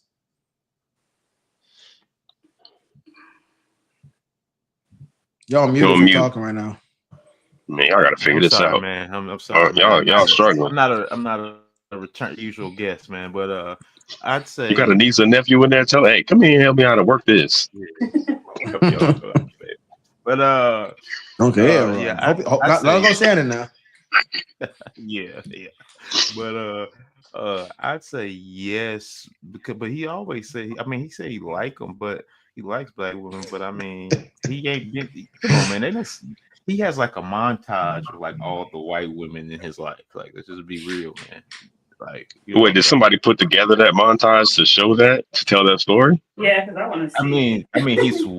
He's in the picture next to him. I'm not saying it's Photoshop No. or whatever. What I'm saying is, did someone pick a bunch of pictures of him with white women to paint that picture? Are there pictures of him out there with other colored women? No. Oh man, I'm pretty sure they are. So I think yeah, they just named like that's an his angle. wife and his wife and his ex-wife and just the woman he dated after. I guess that he might have been public with. All right, so Victoria, what about for you? I think he turned his back, and I hate that he did that. I watched the episode of him and Cash Doll. She was on his show, his podcast, and he was just really interested in her. Like, are you dating anybody? And I know he was asking questions for just interview her, but I think he was really feeling her. I think sometimes men who are at that level are sometimes afraid of black women and think that black women are out to get them and think that black women are like, they're loud, they're ghetto, they're all this stuff. And that's not even the case, because at the end of the day, you are getting duped by a 19-year-old white snow bunny, right? So all the stuff you was running from, all the stuff you were, afraid to mix and mingle with the black people over here, we could have protected you and loved on you and made sure that we pushed you to be great. But hey, when you walk away from Dr. Umar. Dr. Umar's in the building. No, because here's the thing. I hate that narrative, because that suggests that black women ain't out here scamming niggas as well, which is not the case. It's not the case. If Shannon was with a black woman, she would have cap. Listen, I would have signed up. This could have as easily. I would have made sure he was straight. If he wanted to date me, I would have made sure he was straight. Yeah, that's a single individual. You speaking for the whole of black women. Listen, there is a 21-year-old black Instagram model or OF model right now plotting on a black man. Right as we speak, she plotting on him. You know what? There's black OF Anthony models. Edwards. Anthony Edwards just had a situation. We don't know if that was plotted. Did she plot on him, or they just had a kid together? We don't know if it's the plot part doesn't matter. She finessed him. Why is it a finesse? Because he gave her money to get an abortion. She kept the money, didn't get the abortion, then he had to pay child support. Victoria, why that melanated queen ain't take care of that black queen, that king? Why not? So what happened? She was black. Brittany Griner also. Sorry, say it again, Victoria. Brittany Renner. She was black. Brittany Griner is crazy. Okay, sorry, I'm waiting for that to finish. I'm trying to say it without laughing. So she was with him. She's black. She didn't get an abortion. Is that what I'm hearing? Yes, she's black. He's an NBA player. She didn't use the money that he gave her for the abortion to get it. So that's definitely finesse. That's a heavily finesse, and that's a low level finesse as well. Anthony Edwards, idiot. Finesse. That's what you get. She's what? Listen. Did it to yourself. Right, you did it to yourself. Down having babies with people that you're not looking to have a future with. I don't understand that. Victoria, he didn't plan on having a baby. He gave her the money to go get the abortion. He didn't want to have a baby. She just said, "You know what? My body, my choice. I'm having this baby, whether you like it or not. And I'm pocketing the money you gave me for the abortion." I know she ain't send it back to him. But in Texas, they're doing a law now that you're gonna have to pay while the baby's in the belly. So y'all better be careful. Y'all out here just spreading y'all seed and not really want to be with these women. Like, y'all better be careful. Mm-hmm. It's a low level finesse. Now, but Victoria, to your earlier point, why that black woman ain't protect that black man? I don't know the dynamics. I don't even know who these people are. I don't know the dynamics of their relationship, because maybe in their relationship he claimed he wanted a baby. Maybe he wooed her and wowed her and all these things. found out. Let's get the question back up. You've been a black woman apologist right now, Victoria. I don't like that. Because I came on here thinking you was gonna be objective. Now don't do that. Now we supposed to be the villain together. You sound like a hero right now. Because I don't really know the dynamic. I don't know the pillow talk. I don't know what they were, talking about and the plans they had. So she probably really did want a baby, and this was like her way of having a baby. So, I mean, you got played. No, he got played exactly. If he gives me the if he gives me the baby, then I don't have to say he raped me. That part. That's what the Shannon Sharpe. I should have said that out. That's what the Shannon Sharpe girl wants. She said, "Give me your black baby, your big black baby." When he could not provide her with that big black baby, now she wants $50 million. She said $50 million, or give me the baby that's gonna go to the league and provide for me for the next. Listen, I'm looking for a ride. I'm looking to secure my lifestyle for the foreseeable future, sir. It can be the easy way or the hard way. Yep, and he couldn't provide the baby, so I'll take the $50 million. If you ask me, that $50 million, Shannon Sharpe got off easy, because at least once he pay that amount out of his account, he can go about his life. He offered. If he'd have gave her that big black baby, he would have been responsible for raising that child, or villainized for not raising it. Big black baby. How racist is that, bro? Come on. That's a kink. And I'm gonna be honest with you, Uncle Shannon Sharpe is a freak. We don't know that he didn't say call me that. I know. Now, I personally know some freaks in I'm just saying. Yeah, he's getting freaky, but hey. All right, next question. Is she right about dating it? What was it? Come on, Jamie. Get the questions together. So we got comments in we got comments right here that's going to lead into us going back into the question here. Okay, we're putting the comments up. What's going on? Yeah. Go ahead, put the comment back up. For Well, the last comment I saw was asking about what the topic was. Yeah. So what is the topic? Put the topic? Yeah, it Turner is back on black women. It was the Shannon Sharpe, Tracee Ellis, Ross, and age gap between. Yeah. So the topic was, did he turn his back on black women? And then we have another comment. Next comment. Lover of love and Jesus says very racist. Yeah. I'm assuming she's talking about the big black baby thing, but we don't know. Lover of love and Jesus, can you add some context? Okay, yeah, she's going. Yeah, she's just enjoying the show. Thank you for watching. We appreciate it. Yeah, so we're ready to move on to the next. He said he don't think it's racist. Why not? What's racist? What part? Hold on, what part? The big black baby thing. I don't think that's racist. So somebody's saying that's racist? He said it's not. He said you don't think it is. Well, I don't think that's either. What lover of love and Jesus is referring to when she says very racist. Is that comment? Yeah, and I'm just saying, man, if I told my white girlfriend, give me a big head white baby. It's not. I don't think that's really racist.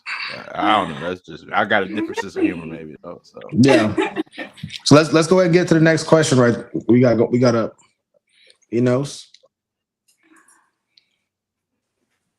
The question is she right about dating a very attractive white woman only if you are going to do it at all?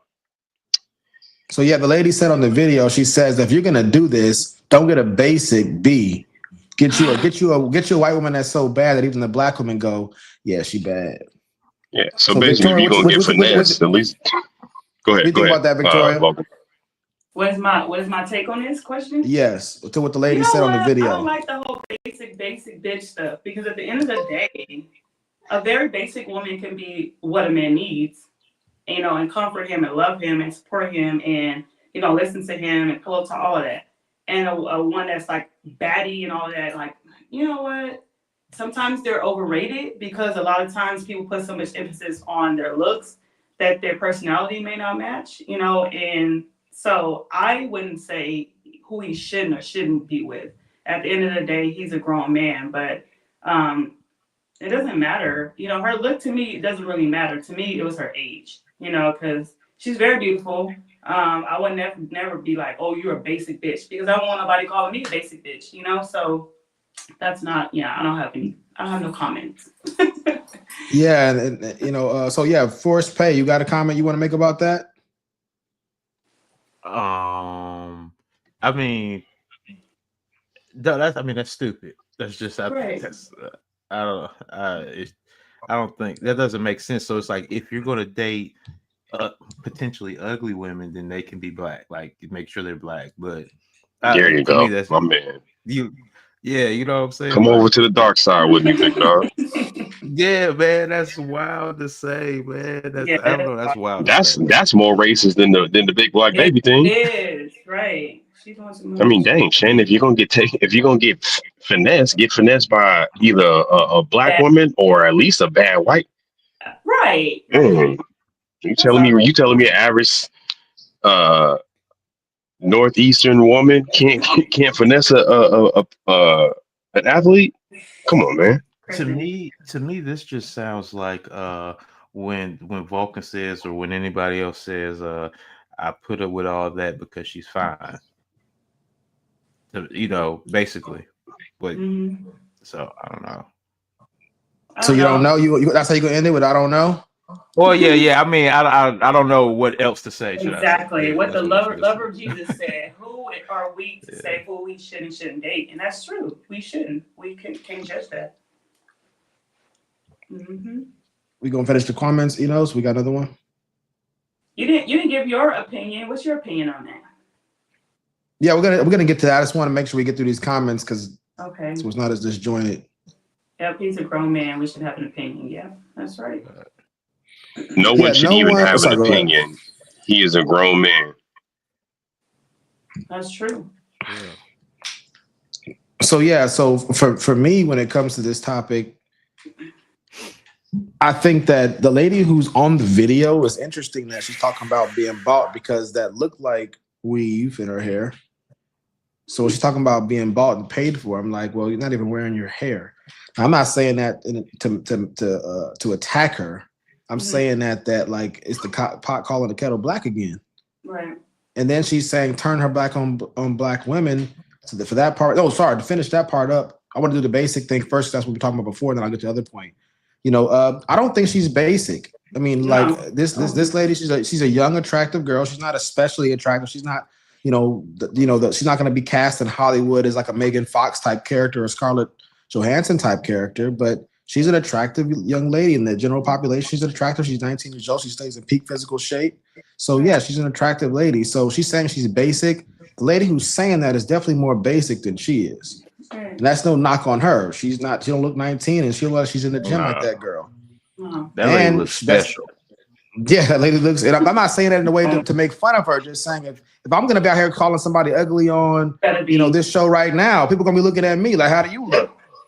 Right. You look darn good. You know, and so the thing is, if you're gonna be doing those kind of things, and again, to me, it's hating on Shannon Sharpe. I'm gonna tear down everything he's done and make every decision he made look dumb and bad. And even to the point of just saying things that don't make any sense. So the basic B comment, I don't agree with that at all. And then the last part about it, when she's talking about picking a white lady who's more attractive to make the black women mad, that's irrelevant. His happiness is nothing to do with her happiness. Shannon Sharpe's not living his life to impress or to, not impress people outside of himself. We got to remember, this guy's almost a 60-year-old man. Mm-hmm. Black men only lived to like 73 years old, statistically speaking. He's already had hip surgeries, all that kind of stuff. We don't know how much longer with all the traumatic, stuff he's dealt with on that football field. He needs to live the last remaining time of his life the way he wants to live it. Yes, enjoying himself. So I think all that judgment people are giving him for doing whatever he's doing, that stuff is just people hating on their lives. So Vulcan, let me ask a question.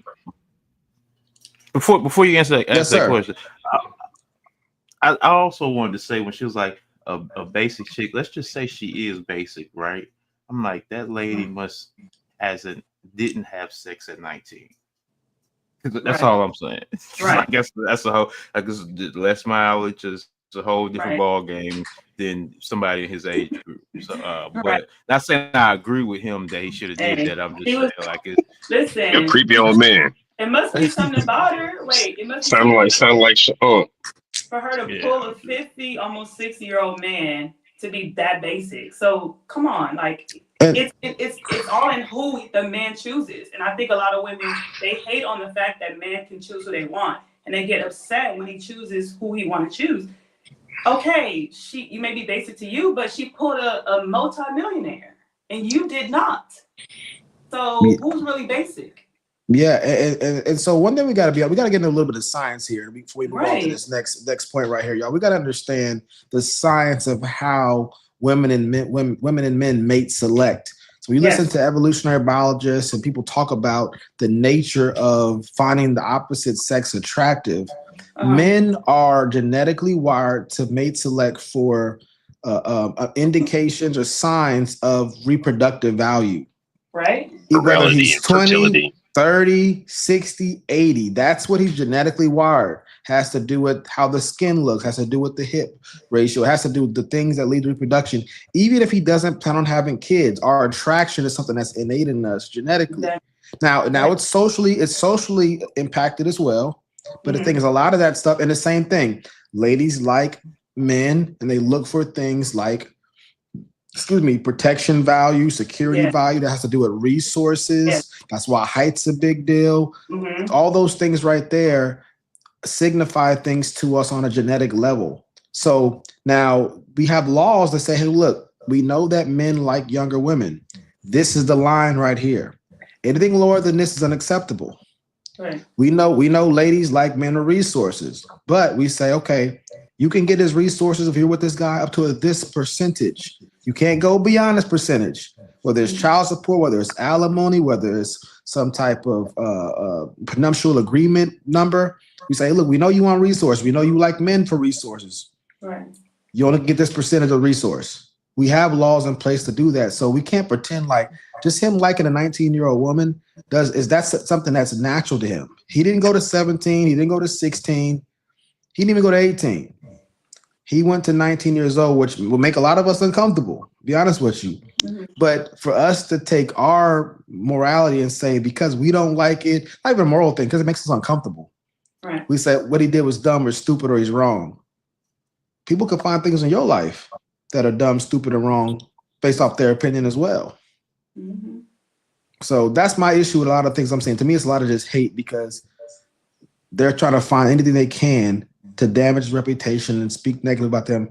I think partly to make themselves feel good about their lives. Well, I'm not rich like him, successful like him. Or just but at least I ain't in that situation. Just to have something to talk about. I mean, because he's been doing really good. Like all of his videos have gone like viral. Like all his podcasts, like millions of views. It's like pointing the finger, like now look at you, like look at you fall. And I never want to be that woman that laughs at a black man falling. So I was like, I just think it was a bad decision. I just think he went about it the wrong way, but we all make mistakes, and that's just how we live. We make mistakes, we get up, we try again, but I don't understand why he had to get rid of what did he step down from something? I didn't understand why he stepped down from ESPN. Yeah, I don't understand that. Because we forget at the core of all of this are SA allegations. We're not talking about that right now, but at the core of this, he's been accused. Okay. The reason she's trying to get the $50 million is for the SA. Okay, got it. So real quick before we move on, because I had a question and I waited patiently. Vulcan, are we saying that any critique of Shannon Sharpe is hate? Or any negative critique is hate? I'm saying any critique that's not grounded in something that's not arbitrary is just hate. So if they got some kind of standard, whether it's a legal standard, a moral standard, if they have some type of, logical, philosophical standard, some type of biblical, Quranic standard, we can deal with that. We can grapple with those things. But somebody says, I just don't like it. That's arbitrary. You just a hater. Because nobody wants to feel judged. Nobody wants to feel judged by somebody else's standards that aren't real standards. We wouldn't like that. Well, I don't think you should wear a weave in your hair. Well, I don't think you should be working that kind of job. We wouldn't like that. Oh, Jane, why we do all these different things, and so when it's him, can't we maintain that same energy? Right. That's a good clarification. That's what I was looking for. Right. Or telling us who to date, because we can date who the hell we want to date, right? I can date a white man, right? Everybody be mad. Why you dating a white guy? What's wrong with Tracee Ellis Ross can date a young man. There you go, and she will. Mm-hmm. Tear that man life up. No, she's not tearing. That's an evolutionary thing. She's not tearing his life up. Why he can't be ruining her life? I know, right? He ruining something, all right. You're out of line. Yeah, I listen. I don't condone this creepy Uncle Yo, that's crazy. Uncle Shay Shay activity. Hey, she's the one who said it. I mean, wait a minute.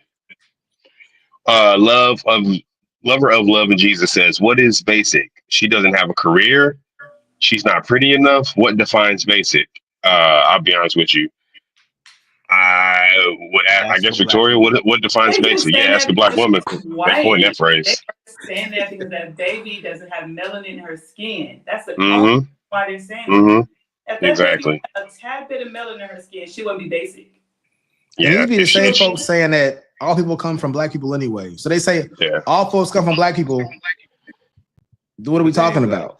Right. Listen, if you gonna get hustled by a black woman, if it had been a black woman, she deserves that money. He shouldn't be doing that to her. Why would he have her like that? She's so young. She's innocent. She doesn't know anything.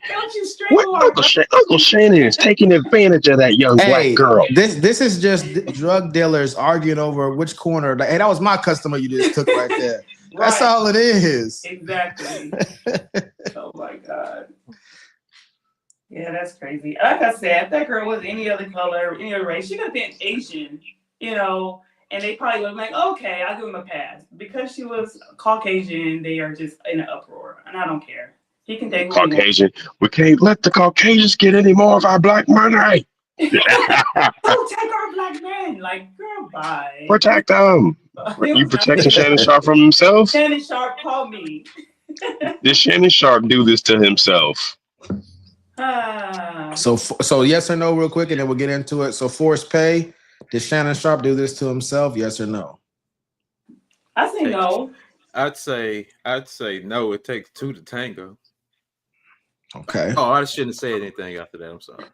Just yes or no. No, we good. I'm gonna say no. He didn't do it to himself. And Fresh is gonna say. You better say hell yeah, he did it to himself. Hell yeah. Where's the accountability? Yeah. Oh no. He didn't get taken advantage of, bro. He got. Yes, he did it to himself. Put himself in this position. Okay, Fresh. This thing right here, and Victoria and Forced Payment, feel free to chime in. But if this would have been a couple of weeks, maybe a month or 2 or 3, then okay, fine. He set himself up. Why you feel getting that comfortable with a stranger on the phone? This is 3 years, y'all. Oh, come on. There's a such thing as women playing the long card. Yeah. Can I let my hair down now, y'all? Am I allowed to let my hair down? Wait, pause. Listen, it's called a long con. So that baby was 17 when he started dating her? No, 19 to 22. No, she's like 20 something now. Yeah, okay. I was getting ready to say, wow. Okay, what's going on with this? Okay. It's called a long con. She needed that long to put together the evidence. That's what it is. I'm with you on that, but the thing is, like, okay, when does this victim blaming thing become the reality for us? Hashtag me too. Hashtag me too. Who's the victim? It's not victim blaming. Listen, just like the last conversation we had about this, there is a level of accountability, and I think that we should be able to question his part in it. I've never said that he's not a victim. I said he's a victim, and he has a lot of accountability in how he got here. If I'm on the phone with my partners or my significant other, and they're posting recorded conversations, recording me without my knowledge, period, that's already a violation. It is a violation. Yes, it's a violation that is common amongst young women dating wealthy older men. Hey, hold on. This ain't being recorded, is it? This ain't being recorded. Okay. Now, are we gonna hold on? Are we gonna sit here and say that there's some kind of stat that says that younger women record and set men up statistically higher than older women do? I would think it'd be the opposite, wouldn't it? No, what I'm gonna be honest with you. I don't know if there. Well, I don't know what the stat is, but again, there are money management courses, media training that they put professional athletes to avoid this very type of grift. It happens so often that they put together a training. These athletes are getting robbed out of their money. They're getting hustled so often that we have to put together training. And keep in mind, these are grown men. And people are getting identity stolen. They put together those same things for people to not to get their identity stolen. If somebody gets their identity stolen, are we going to say, "Oh, you're an idiot because you got your identity stolen"? Depends on how you got it stolen. Is my point. If you gave your social security number and your credit card and your credit card and your address to a pop-up said free Xbox if you click this button, that's not their fault. No, he says no. It is their fault because there's an if you click this button. If you click this button, that's a big if. He's walking out here fighting hard for this black man. I don't think it was his fault. I think he didn't understand what level of a woman he was playing with. Because you gotta understand, this woman is just she probably already had a whether she got with him or the white man or the one with the Ferrari or the one with the BM, like she had a plan, I'm pretty sure. Like at the end of the day, I'm gonna get one of y'all. I'm gonna get a big let me put this in here. Baby or a big white baby. I'm gonna get a baby. Let me put this in here. Let me insert this into the conversation real quick. Yes. Because apparently the way we're talking, we all agree that this was a hustle or a grift, right? Sounds like it. Mm-hmm. So what about this? What if it was a 3-year consensual relationship and Shannon Sharpe did something to that girl and she feels like she needs to be compensated for the time that she put in? That's something that any average older or younger woman would do in a marriage or relationship. So you did me wrong. I gave you 3 years of my life. I need to be compensated. Okay, but does that equate to $50 million? You can't put a price tag on somebody what somebody think their time is worth. Price tag on that. But that's my point. My point is we still are having a very angled and targeted conversation because we're having this conversation from the aspect of it's definitely a hustle. He definitely got as opposed to like, man, Shannon Sharpe might have done something to that girl. She thinks she need to be compensated. Right. Well, real quickly, y'all, we got one more video coming in, y'all.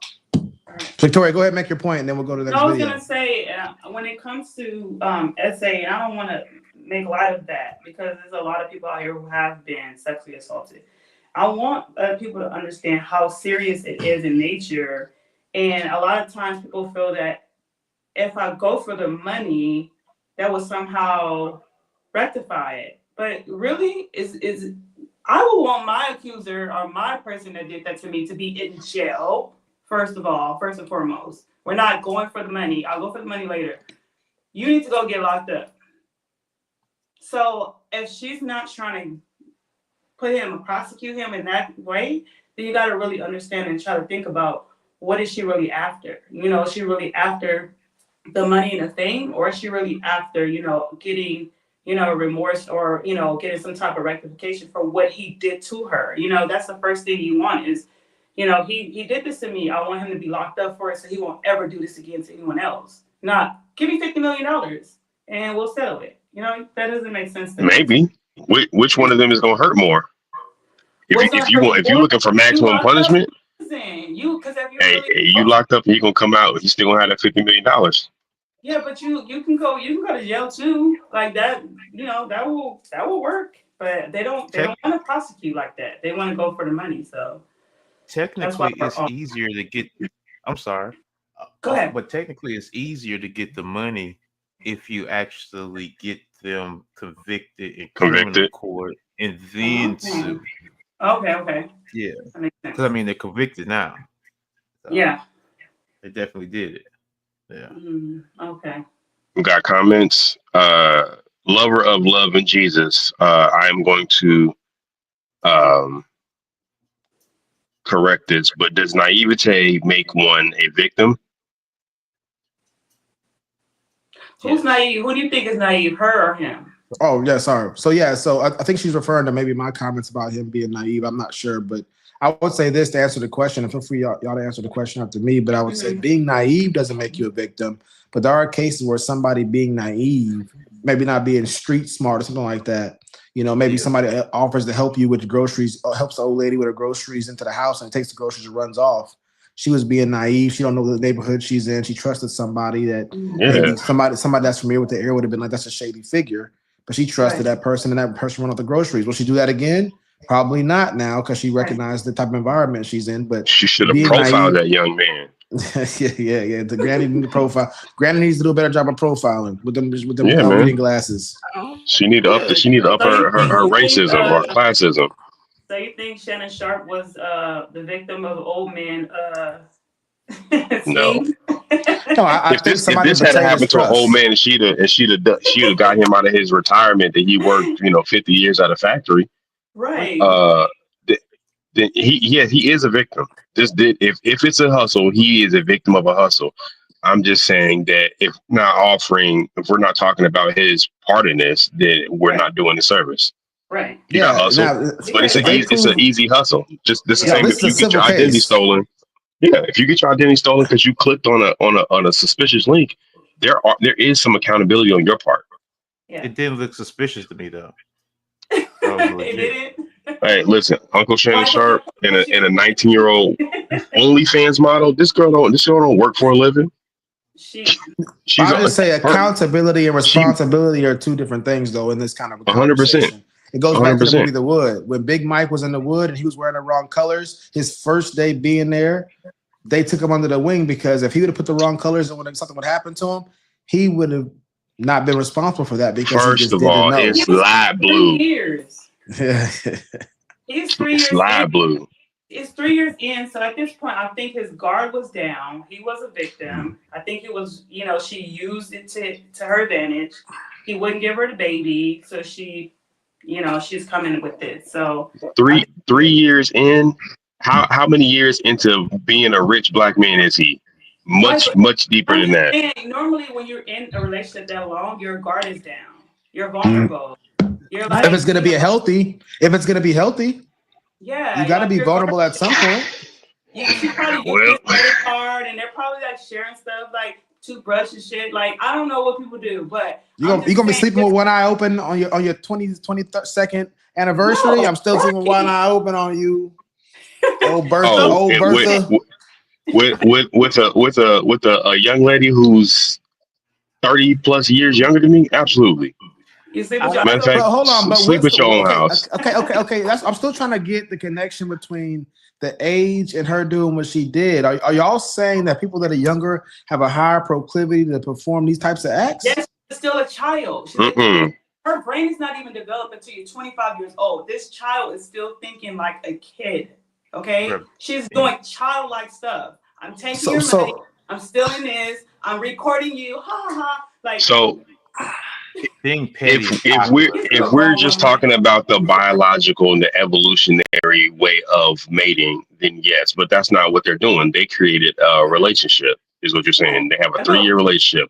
When you're building a relationship with somebody, in society, there are things that need to be had in common.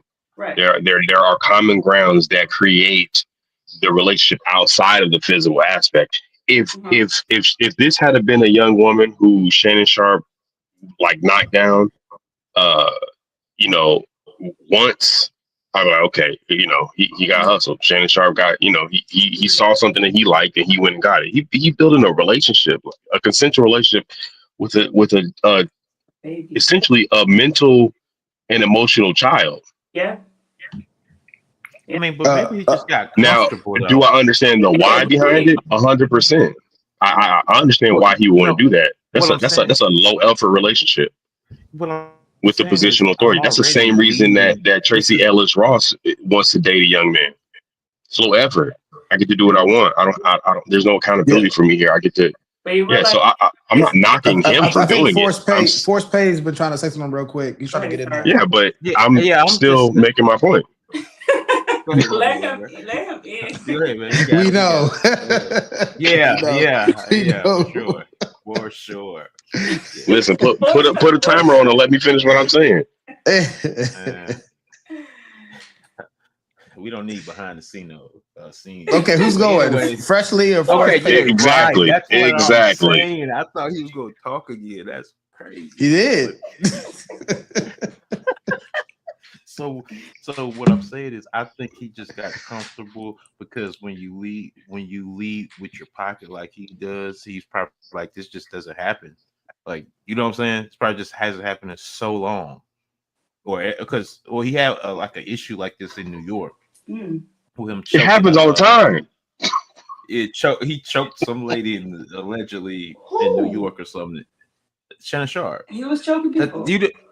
So this is a thing. This is the thing. One of the theories on it is that because the lawyer she has does Tony false things Busby. like this, yeah, all the time, right? So they're thinking maybe he either shared issues about things about the lawsuit, and they just basically copied and pasted it. So now it looks like he has. This is the type of behavior he does. You know what I'm saying? Okay. She said Is taking a risk with somebody that young something that you should be accountable for? He knew that a 19-year-old is not going to be mature. Right. Who wants to address that comment? I'll address it. Okay, 5, 4. Yeah. Okay, yeah. So for me, I would say this. I don't agree that knowing a 19-year-old is not going to be mature. Just to use myself as a quick example before I go to my broader point, I was an old soul when I was 19 years old. I got married 4 years later. When I got 19, when I got married at 23, I wasn't that much different. So the thing was, the only thing that was different was I had a little bit more work experience and I was able to get a job for $12 an hour. but so not much change, to be honest with you. So my point is just saying this right here is that why are we saying we got to think most of human history, people were getting married in their teens. Mm-hmm. You look at China, India, even America. Think about when your grandparents got married. If not them, your great grandparents got married. Yeah, they got married young. That's how people do things. Right. So when we're saying so why are we assuming 19 years is so much more mature? What are you so much greater at? What are you so much greater at whatever age you are now than you were at 19? I never heard anybody really make a complaint for that. Well, I can attest to that because I got married at 18. Like there is definitely an age gap. There's definitely things that I did not know at 18 that a 50-year-old man knew that I didn't know. You know what I'm saying? So when I did get married, it was a person that was around my age. So we're both teenagers and we're both at the same level. I mean, I'm not going to go all my whole life. You gotta get you don't have to say for yourself specifically, but I'm asking the panel and the audience, what is it for as far as romantic relationships? I'm talking about running a business. I'm not talking about occupation-wise. I'm saying, what is it about romantic interests that you're better suited for at an older age than a younger age? Because statistically, people first and foremost, at that age, you don't really know who you are. I don't know what that means. What does that mean? I know exactly. People know who they are. Listen, let me explain myself. Okay. Speaking from my own perspective, my own life, coming into myself from, I graduated 16 years old from high school. Like coming into myself, I did not know who I really was and who I was becoming and what I wanted to do and who I wanted to be. Like social media is influencing these people. But hold on. I want to stick to what you're saying right there. You said you know who you are. You said who you wanted to be. Now people at 30 still don't know who they want to be a lot of times. Right. So that's true. But by the time you get to being 30, you kind of grew a little bit and developed, and you start. That's the assumption, but I'm saying, but I'm not hearing anybody line out. Okay, look. Because you say I don't know who I are. When you're a kid, you learn who you are. You write your name on your paper. Right. You know who your parents are. You know what do we mean by you don't know who you are? That's a parent telling you who you are. I have a 19-year-old daughter in there. All day I can tell her you're beautiful, you're great, you're gonna be a doctor, you're gonna be this, you're gonna be that. It wasn't until she came to me and said, "Mom, I don't want to do that. I want to do this. This is who I am. I want to cut my hair. I don't want my hair down to my waist." That's future tense though. Becoming a doctor is but a doctor, that's future tense. So that's still not who you are. And what I'm saying is when you're a child, people are projecting and telling you who you should be. By the time you get to be who 19, you should 20, be in the future. Right, exactly. So by the time you hit the age of 19, you're trying to figure it out. Do I really want to be who my mom and dad told me I should be, or do I want to be this person? That never ends. That curiosity about where you want to go, where you want to be, it never ends. I'm a woman, and being at 18 is totally different from being 38 years old. Yeah, I'm not saying they're not different. They're different in a lot of ways. I'm saying we're talking about, because people throw out on the internet all the time, I don't know who I was. What is that even? Nobody's saying what that means. Right, you really don't. And I think because of the social media age that they're growing up in, these girls are acting way more grown and mature than they really are. Developmentally, you are not mature. You should not be dating a 50-something-year-old man. You are not at that level. So after 35 years old, according to studies that I'm familiar with, after 35 years old, you're already on your cognitive decline. So about a 40-year-old. So let's talk about the developmental age of a child. They talk about your frontal lobes are not even developed before 25 years old. No. But hold on. We can't say they're not developed. They're not fully developed. They're still they're developing. Exactly. They're developing. So but hold on. So that goes to my point. You are still if it's still developing, you are still becoming who you're supposed to be. You're not fully there yet. But the whole thing is, and you're trying to date a man who's like 3 times your age, with so much wisdom and understanding and knowledge. He knows who he is. That's hard to do. She's trying to fit into his lifestyle. She's trying to be all that he wants her to be. I want this, I want that, I want to do this for you. Girl, what do you want to do? Do you want to be this? But why are we assuming that about her? There are people who are 19 years old who, the gray matter not being developed in the brain, or the frontal cortex not being fully developed, does not mean you don't know who you are. That doesn't mean that. You asked for my opinion. I'm telling you from my perspective. 100%. 10 years old, I understood. I love this boy. Oh my God, he's cute. He's da-da-da. But did I understand how to be a wife? Absolutely not. Did I understand how to be a mother? Absolutely not. Do I know what it meant to take on the role that I was taking on? Absolutely not. 100%. I had no foundation. I had no people to show me. I had to learn it as I grew. By the time I became 25, I looked back and was like, what the hell was I doing? You know what I'm saying? But it's just put in us that we have this lust, we have this love, we have all these things that we really feel and desire. But do I really need to be in this relationship? Do I really need to give this person my all? I'm still becoming Victoria. I'm still becoming this person. Now I'm attached to you, and now I'm your wife, and I'm trying to help you become who you are. It's a lot. You're gonna be becoming Victoria until the day that you're no longer on this side. 100%. But at the end of the day, you can't attach yourself to somebody who is not willing to help you, push you to become better. But we don't know. But we don't know if he was going to do that. He was going to do that though. But why are we assuming he wasn't going to do that with her? I don't get why we're making that assumption. Well, look where we are. No, he got sabotaged. Right. His goals may never change. That's what I'm saying. Like she must have felt that she wasn't getting nothing out of the situation. She wasn't getting a big black baby.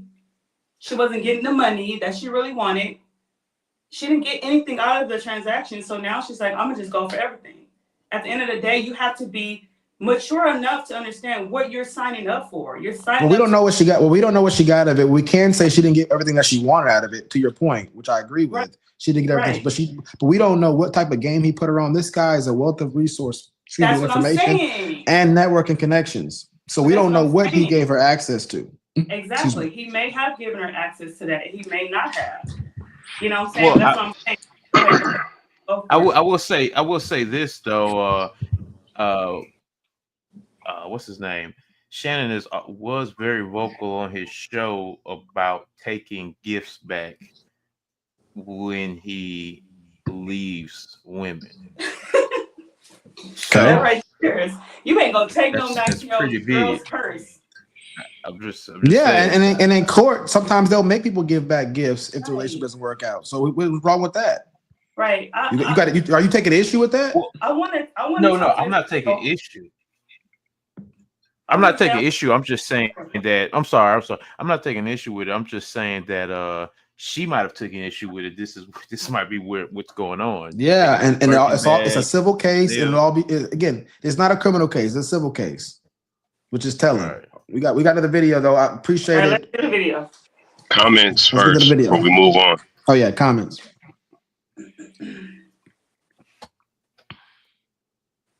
Lover of Love and Jesus says this is a different culture though. Mm-hmm. She also says life experience. She agrees with Victoria. I'm not sure on which point. Talking about the baby don't know her purpose. It means they don't know their purpose. Because you're too young. You're still trying to navigate life. You're like,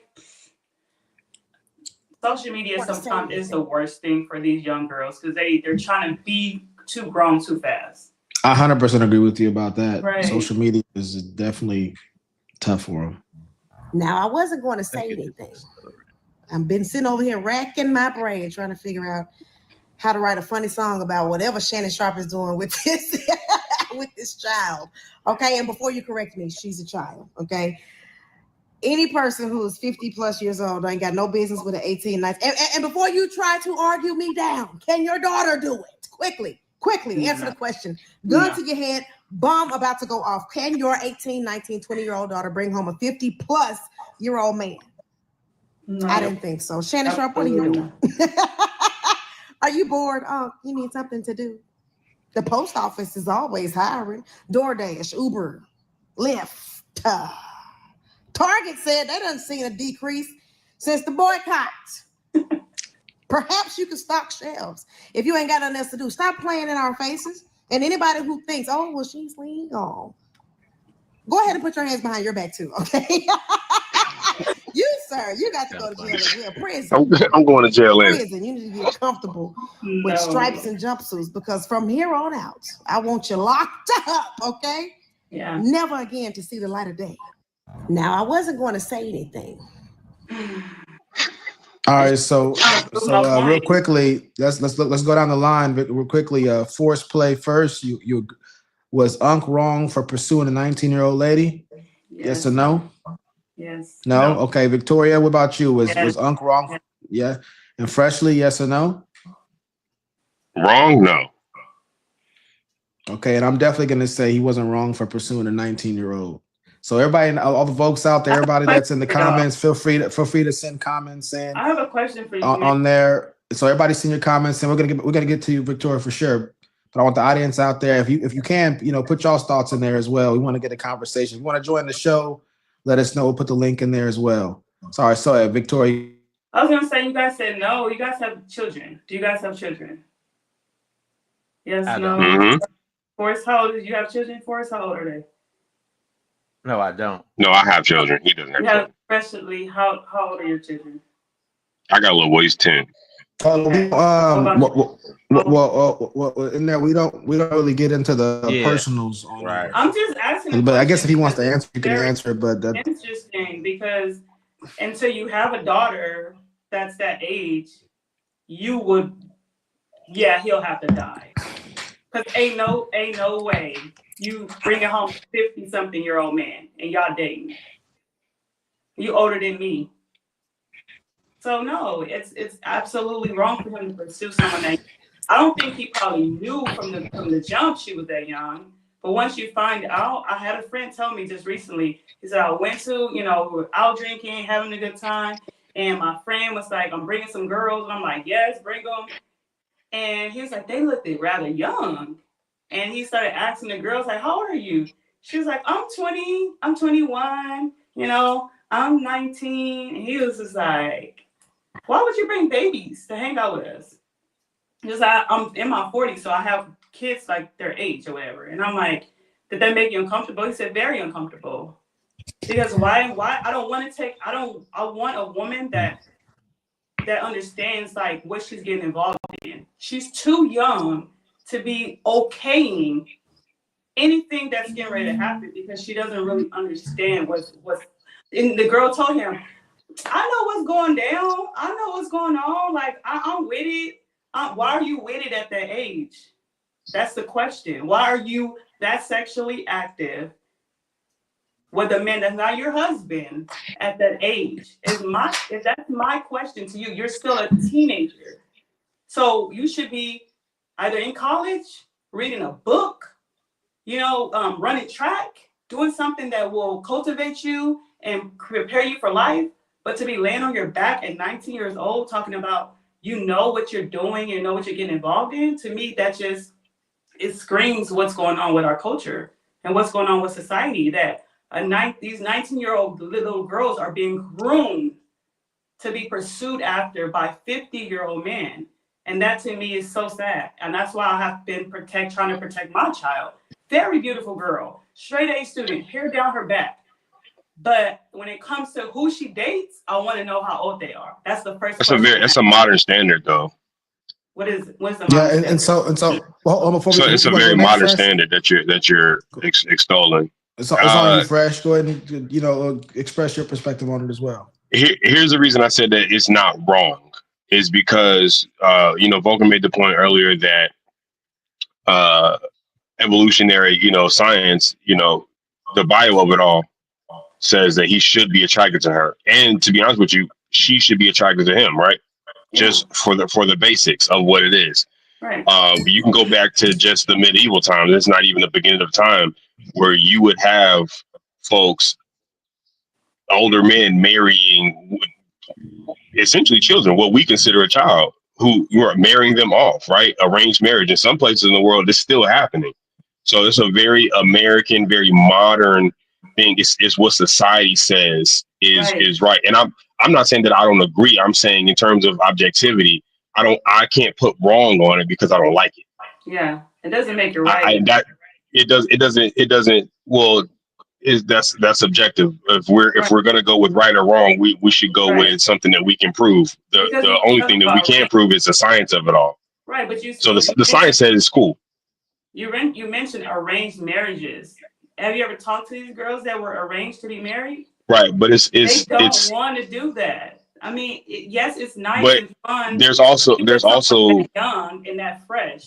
But at the end of the day, if she had a choice, listen, I had a choice. I could either marry an 18, 19-year-old boy that I did marry, or I could have married a 50, 60, 70-year-old man, forced to marry him.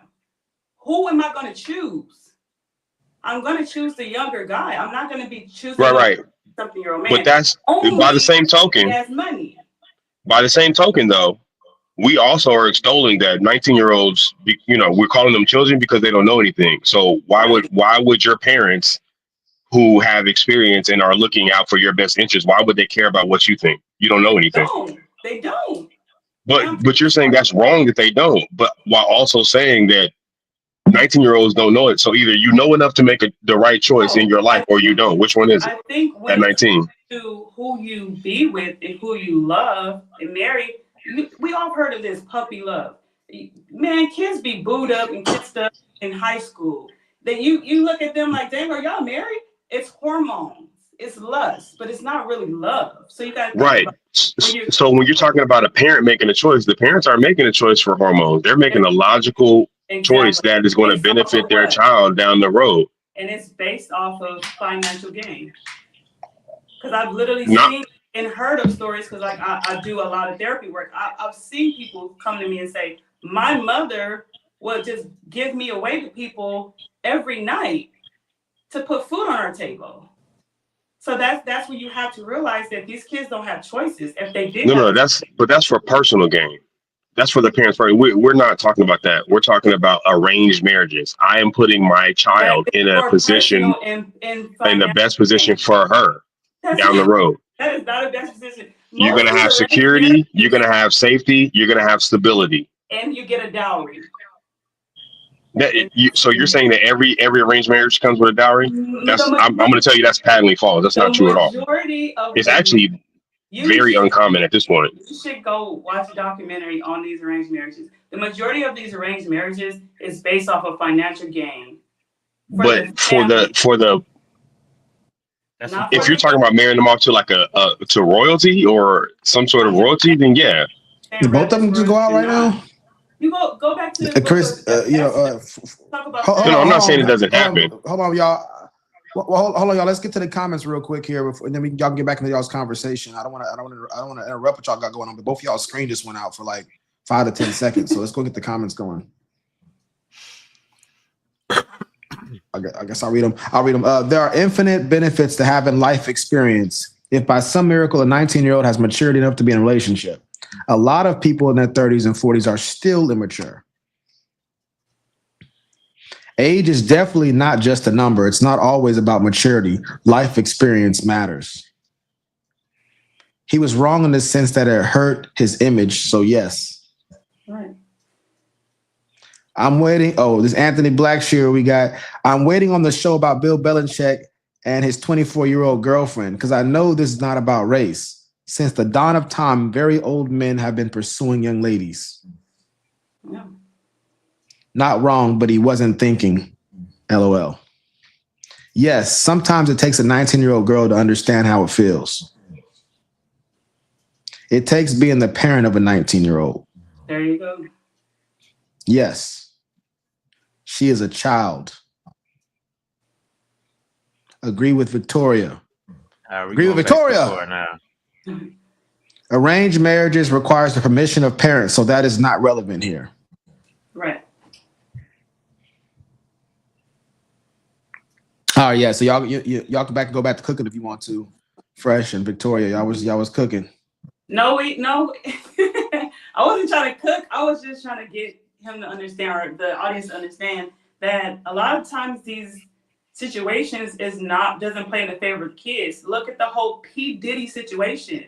You are violating children. You are taking advantage of people and violating children. And come on. And most of the time, all they want to do is just rap and sing and dance and go to Hollywood and do all these. I mean, you around different 18-year-olds than I was when I was 18 and 19-year-olds. That's for sure. Well, I mean, I have family that's in the entertainment industry, so I know what they go for, but I know what's gonna need them there when they get there. It's gonna. You got to think. A lot of the clubs, a lot of the culture we see, especially with the hip music we listen to, is driven around youth culture. That's what they're into. You want what they're into? Just look at the music. That's the youth culture right there. Right. So we're painting them out to be these innocent kids like they were 6 and 7 playing in the sandbox. No, these kids got full. These kids is robbing and killing and dealing out here in these streets. It's like, who's gonna be the adults? Who are the fucking adults around here? Because if we're all letting kids just do whatever they want to do, sleep with adults, act like grown-ups. Like, well, hold on. You keep calling her a kid. She can join the military at 19. Okay, so she can sign her life over without a parent's consent to join the military, but she's still a kid. That doesn't matter. Add up. Or choose her own mate better than her parents can. Again, you're trying to arrange her life. You're trying to arrange her life. Until she's like maybe 20, you still have a pediatrician. She's a child. So at the end of the day, he knew what he was doing, and I don't think he was after her. So what does she know about at 19? What does she know about choosing her own mate? Why wouldn't her parents know better than that for her? First of all, I don't know. She was on OnlyFans, so no, I'm just talking about a 19-year-old period. I don't know. I don't know what her parents thought. You demonize arranged marriages as a whole because the 19-year-old should be able to choose who she wants to date, but she don't know anything.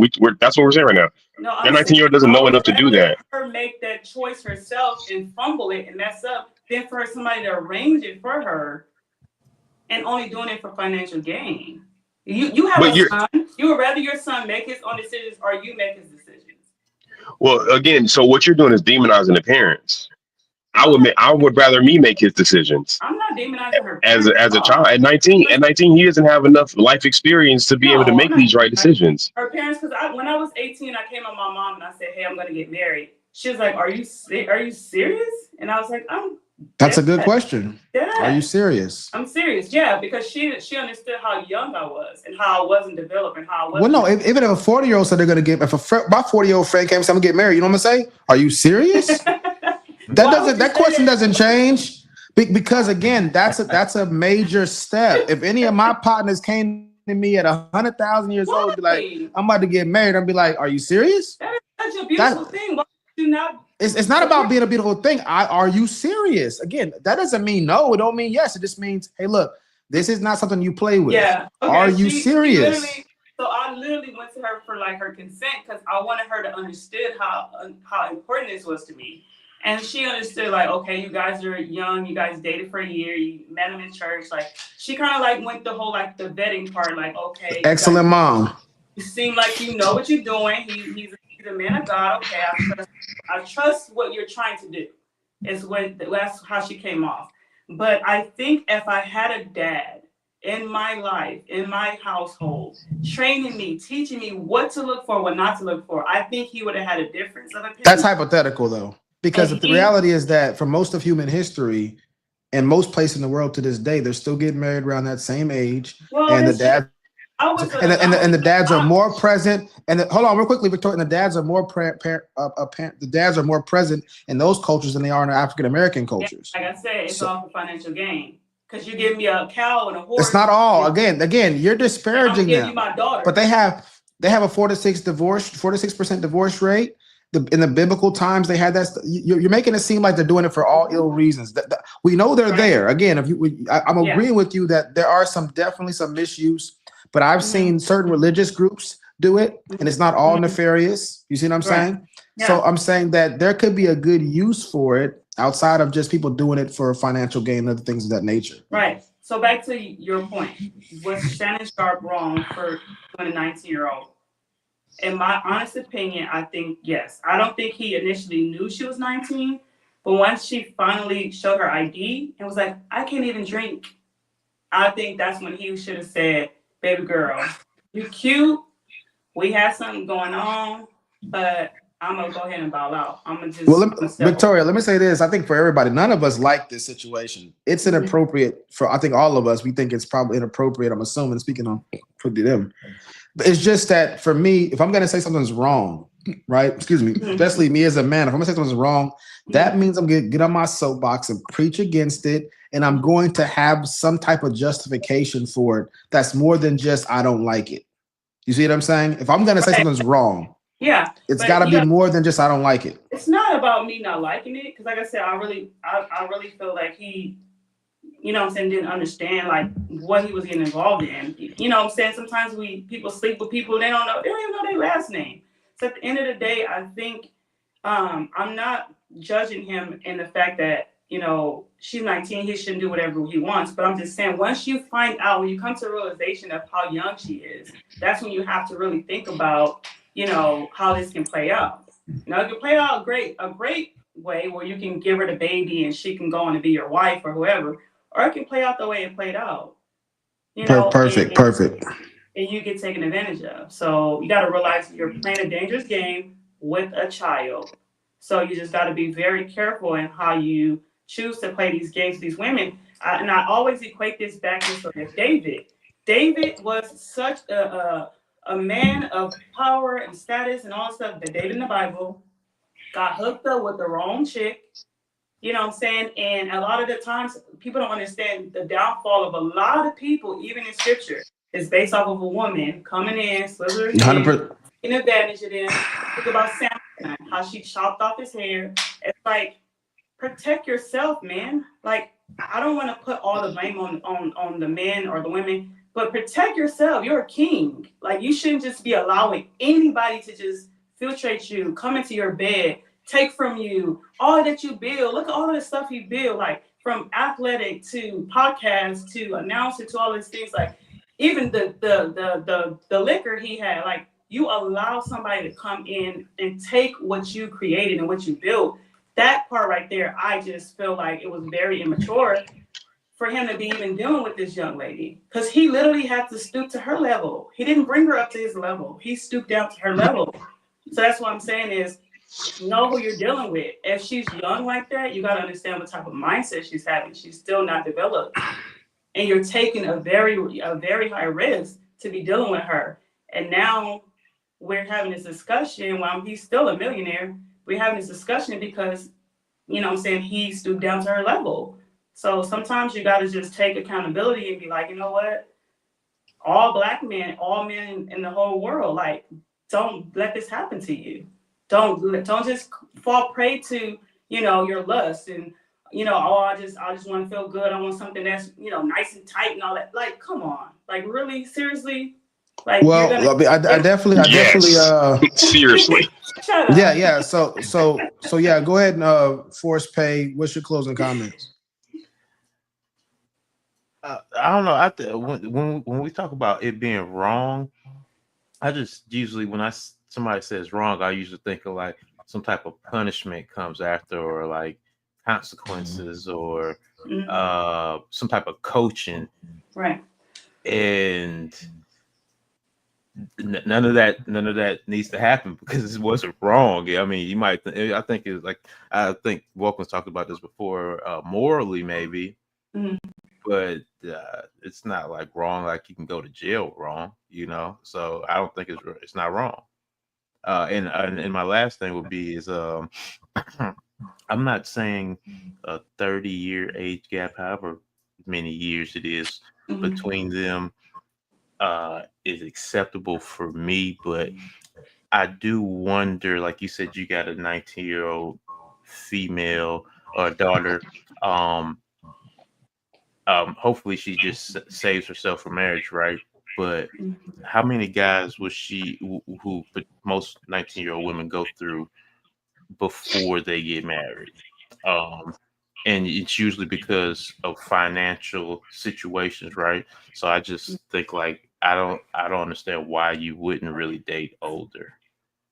I think that helps everybody out, but not 50 to 19. That's kind of crazy. 37-year gap. Yeah. So let's go do the comments, and Fresh and myself will give our closing comments, and we can wrap it up. So, Lover of Loving Jesus says, unless he had permission from her parents to marry her, he did intend to marry her, right? By his choice to have sex with her. Come on, man. She is a kid. Why are we even talking marriage? Did he plan on marrying her? I don't think so. Did he propose to the 19-year-old girl or to the 19-year-old? In medieval times, men would also ride on a horse for days just to visit a woman's parents. Yes. She was on OnlyFans. Where were her parents? where were they then? That's less true than you think. You're talking about let me read this first. Anthony Blackshear says, did her objective change from 19 to age 22? I mean, she wanted to just have fun early in the relationship, but she wanted more. Marriage, baby, that's something he just could not commit to, so she sued him. Right. Lover of Loving Jesus says, if he had married her instead of having sex outside of the marriage is one thing. If he had married her instead of having sex outside of the marriage is one thing. Right. People still have an opinion, but they would have been a little bit better. At Fig City says, this is more than lack of self-control. This is a man who should have grandchildren by now. Instead, you don't have to read this one right here. This is not one of our comments. I don't know what that is. No, I'm just saying it's on the screen. I was just transitioning. Yeah, it shouldn't be on the screen. You can go ahead. Burgundy will read whatever is on that prompter. When I say whatever, I mean whatever. Anybody can get it. Ratatouille. Anybody can anything. All right. So my closing comments are: it's just about accountability. On the right or wrong thing, it's not wrong because one, it's not legal, but also it follows evolutionary science to the basis. Do we not like it? Of course. Does it make us uncomfortable? Yes, but that's because we are talking about very modern, recent, if you will, in terms of overall time, societal standards that we've set for. So we essentially said, we don't like this. This is wrong. It's reprehensible, but it's only, and that's only the thing in like the last, 50, 60 years, to be honest with you, maybe 70, 80, but I mean, Shannon Sharpe is almost 60. When he was growing up, this is probably common. And he's from like Alabama or Georgia? Georgia. This type of stuff was probably happening regularly where in Shannon Sharpe's youth. That's not to say that I like it. Again, to your point, would I let my 19-year-old daughter do it? Probably not. But that's not right or wrong. Right. In terms of society. So it's not wrong. I don't care for it, but you know that man has the means to attract 19-year-old women, and she had the means to attract a rich, famous former athlete. So you know, there's a match made in OnlyFans, if you will. A Greek god is what she said. He's not even Greek. See, she's stupid. She don't know anything. He's not even from Greece. Dumb. I mean, he's definitely not a god. While we on that topic, so I guess I'll give mine. If you're done, Fresh. So yeah, for me, hold on, let me real quick. Let me read this. Lover of Love of Jesus says, yes, Victoria, it was immature, lustful, unwise, and risky to his reputation and image. Still, I wouldn't. It's still his life, and again, he has grown. True. I wouldn't hate on the guy. We have all acted with immaturity before. So essentially, she's saying the same thing that we've been saying. It's not wrong. I mean, even if after the consequences, it's not wrong. He messed up. He made a bad decision. If we're considering that this is a hustle. Yeah. Go ahead, Vulcan. Your closing comments. For me, I'm just a little sensitive to us making assumptions about what his intentions and motives were. He met this little girl at the gym. If we're gonna say that's lust, that's very. I mean, if we're gonna call that lust, I think we gotta make. We don't know if that's lust or just genuine attraction to the opposite sex, which is normal, and being attracted to younger people. I think they did a study on men of all different age groups, and men voted the most attractive between 18 and 24, if I remember correctly. That was what universally men picked as the most attractive women, 18 to 24. So he's right in step with that. I've seen men who are 90-year-old godly men who tell young men, hey, look, I still desire young women. I'm still attracted to them.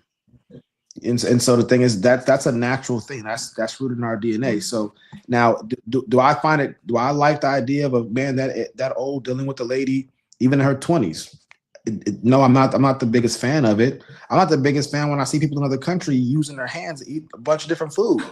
I'm thinking, did they wash their hands? I'm seeing them grab different stuff. Culturally, that offends, it bothers me a little bit. Yeah. You see what I'm saying? But the thing is, am I going to go and tell them that is culturally wrong? Mm. The place in the world where this is very common, what he's doing.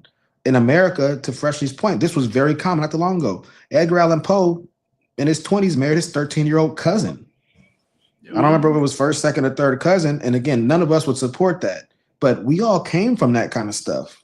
And our ancestors. So I just want to say, as culture changes and our values slightly change, and what we like and don't like, and what we think is cool and not cool slightly changes, that's going to be okay. Interracial dating wasn't cool. So some people, interracial dating is still not cool. Mm-hmm. And then I heard Freshly say, I wouldn't let my 19-year-old do this. People say, the lady said, would you let your 19?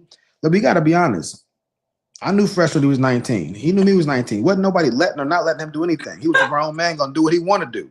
I know that firsthand, and so for forced payment too, and myself. So a 19-year-old daughter, as much as we would like to say we would let or not let, she's gonna do what she want to do, and hopefully, if we have given her good guidance and given our advice to her, she's received that good value system, she would acquiesce to our wishes. I got a man right now, a business partner of mine, who's in his 40s. His daughter got married behind his back to a black guy. And he didn't have no problem with that. He didn't have no problem with that. Yeah, he didn't have a problem with the fact the guy was black, but he took an issue with the fact the guy didn't even talk to him about marrying his daughter. He snuck and did it. He didn't like that. Right. And so my point is just saying this right here is that he didn't like that, but he couldn't stop his daughter from doing it. He didn't condone it. You're right about that. To clarify my stance, I wouldn't condone it. Legally, I couldn't stop it if I wanted to. And so legally. Legally, illegally. I could make sure he's not around to marry my daughter. Yeah, Freshly's talking diplomacy. He don't do diplomacy. But I want to thank Victoria. Yeah, man. Yeah, I want to thank Victoria Taylor for coming on. You've been great. Welcome. This is fun. Yes, I appreciate it. Forced payment. I don't know if that forced payment is that legal or illegal forced payment. Yeah, I want you to explain the name. Explain yourself. Ain't we talking about extortion? Very nice. Very nice. It's levels to this stuff, guys. Yeah, man. I'm just a This man is an artist. Fresh always dropping bars. Vulcan Soapbox, y'all. This is a show about critically thinking and examining things and questioning assumptions. And that could be uncomfortable. People, when you say, "Hey, look, but why is that the case?" It's common sense. We know that's the case. Oh, I know it's common sense to you, and you know it's the case. But why is it the case? You have to explain yourself. And for some people, that could be uncomfortable. Victoria, you've done a great job for us. Same thing, and Freshly as always. So, everybody that's watching, y'all, Vulcan Soapbox out. Yeah. I'm here to stand on my soapbox and proclaim that to the world. On this show. This is the hottest show on the planet right now. What's the debate? Ain't no debate.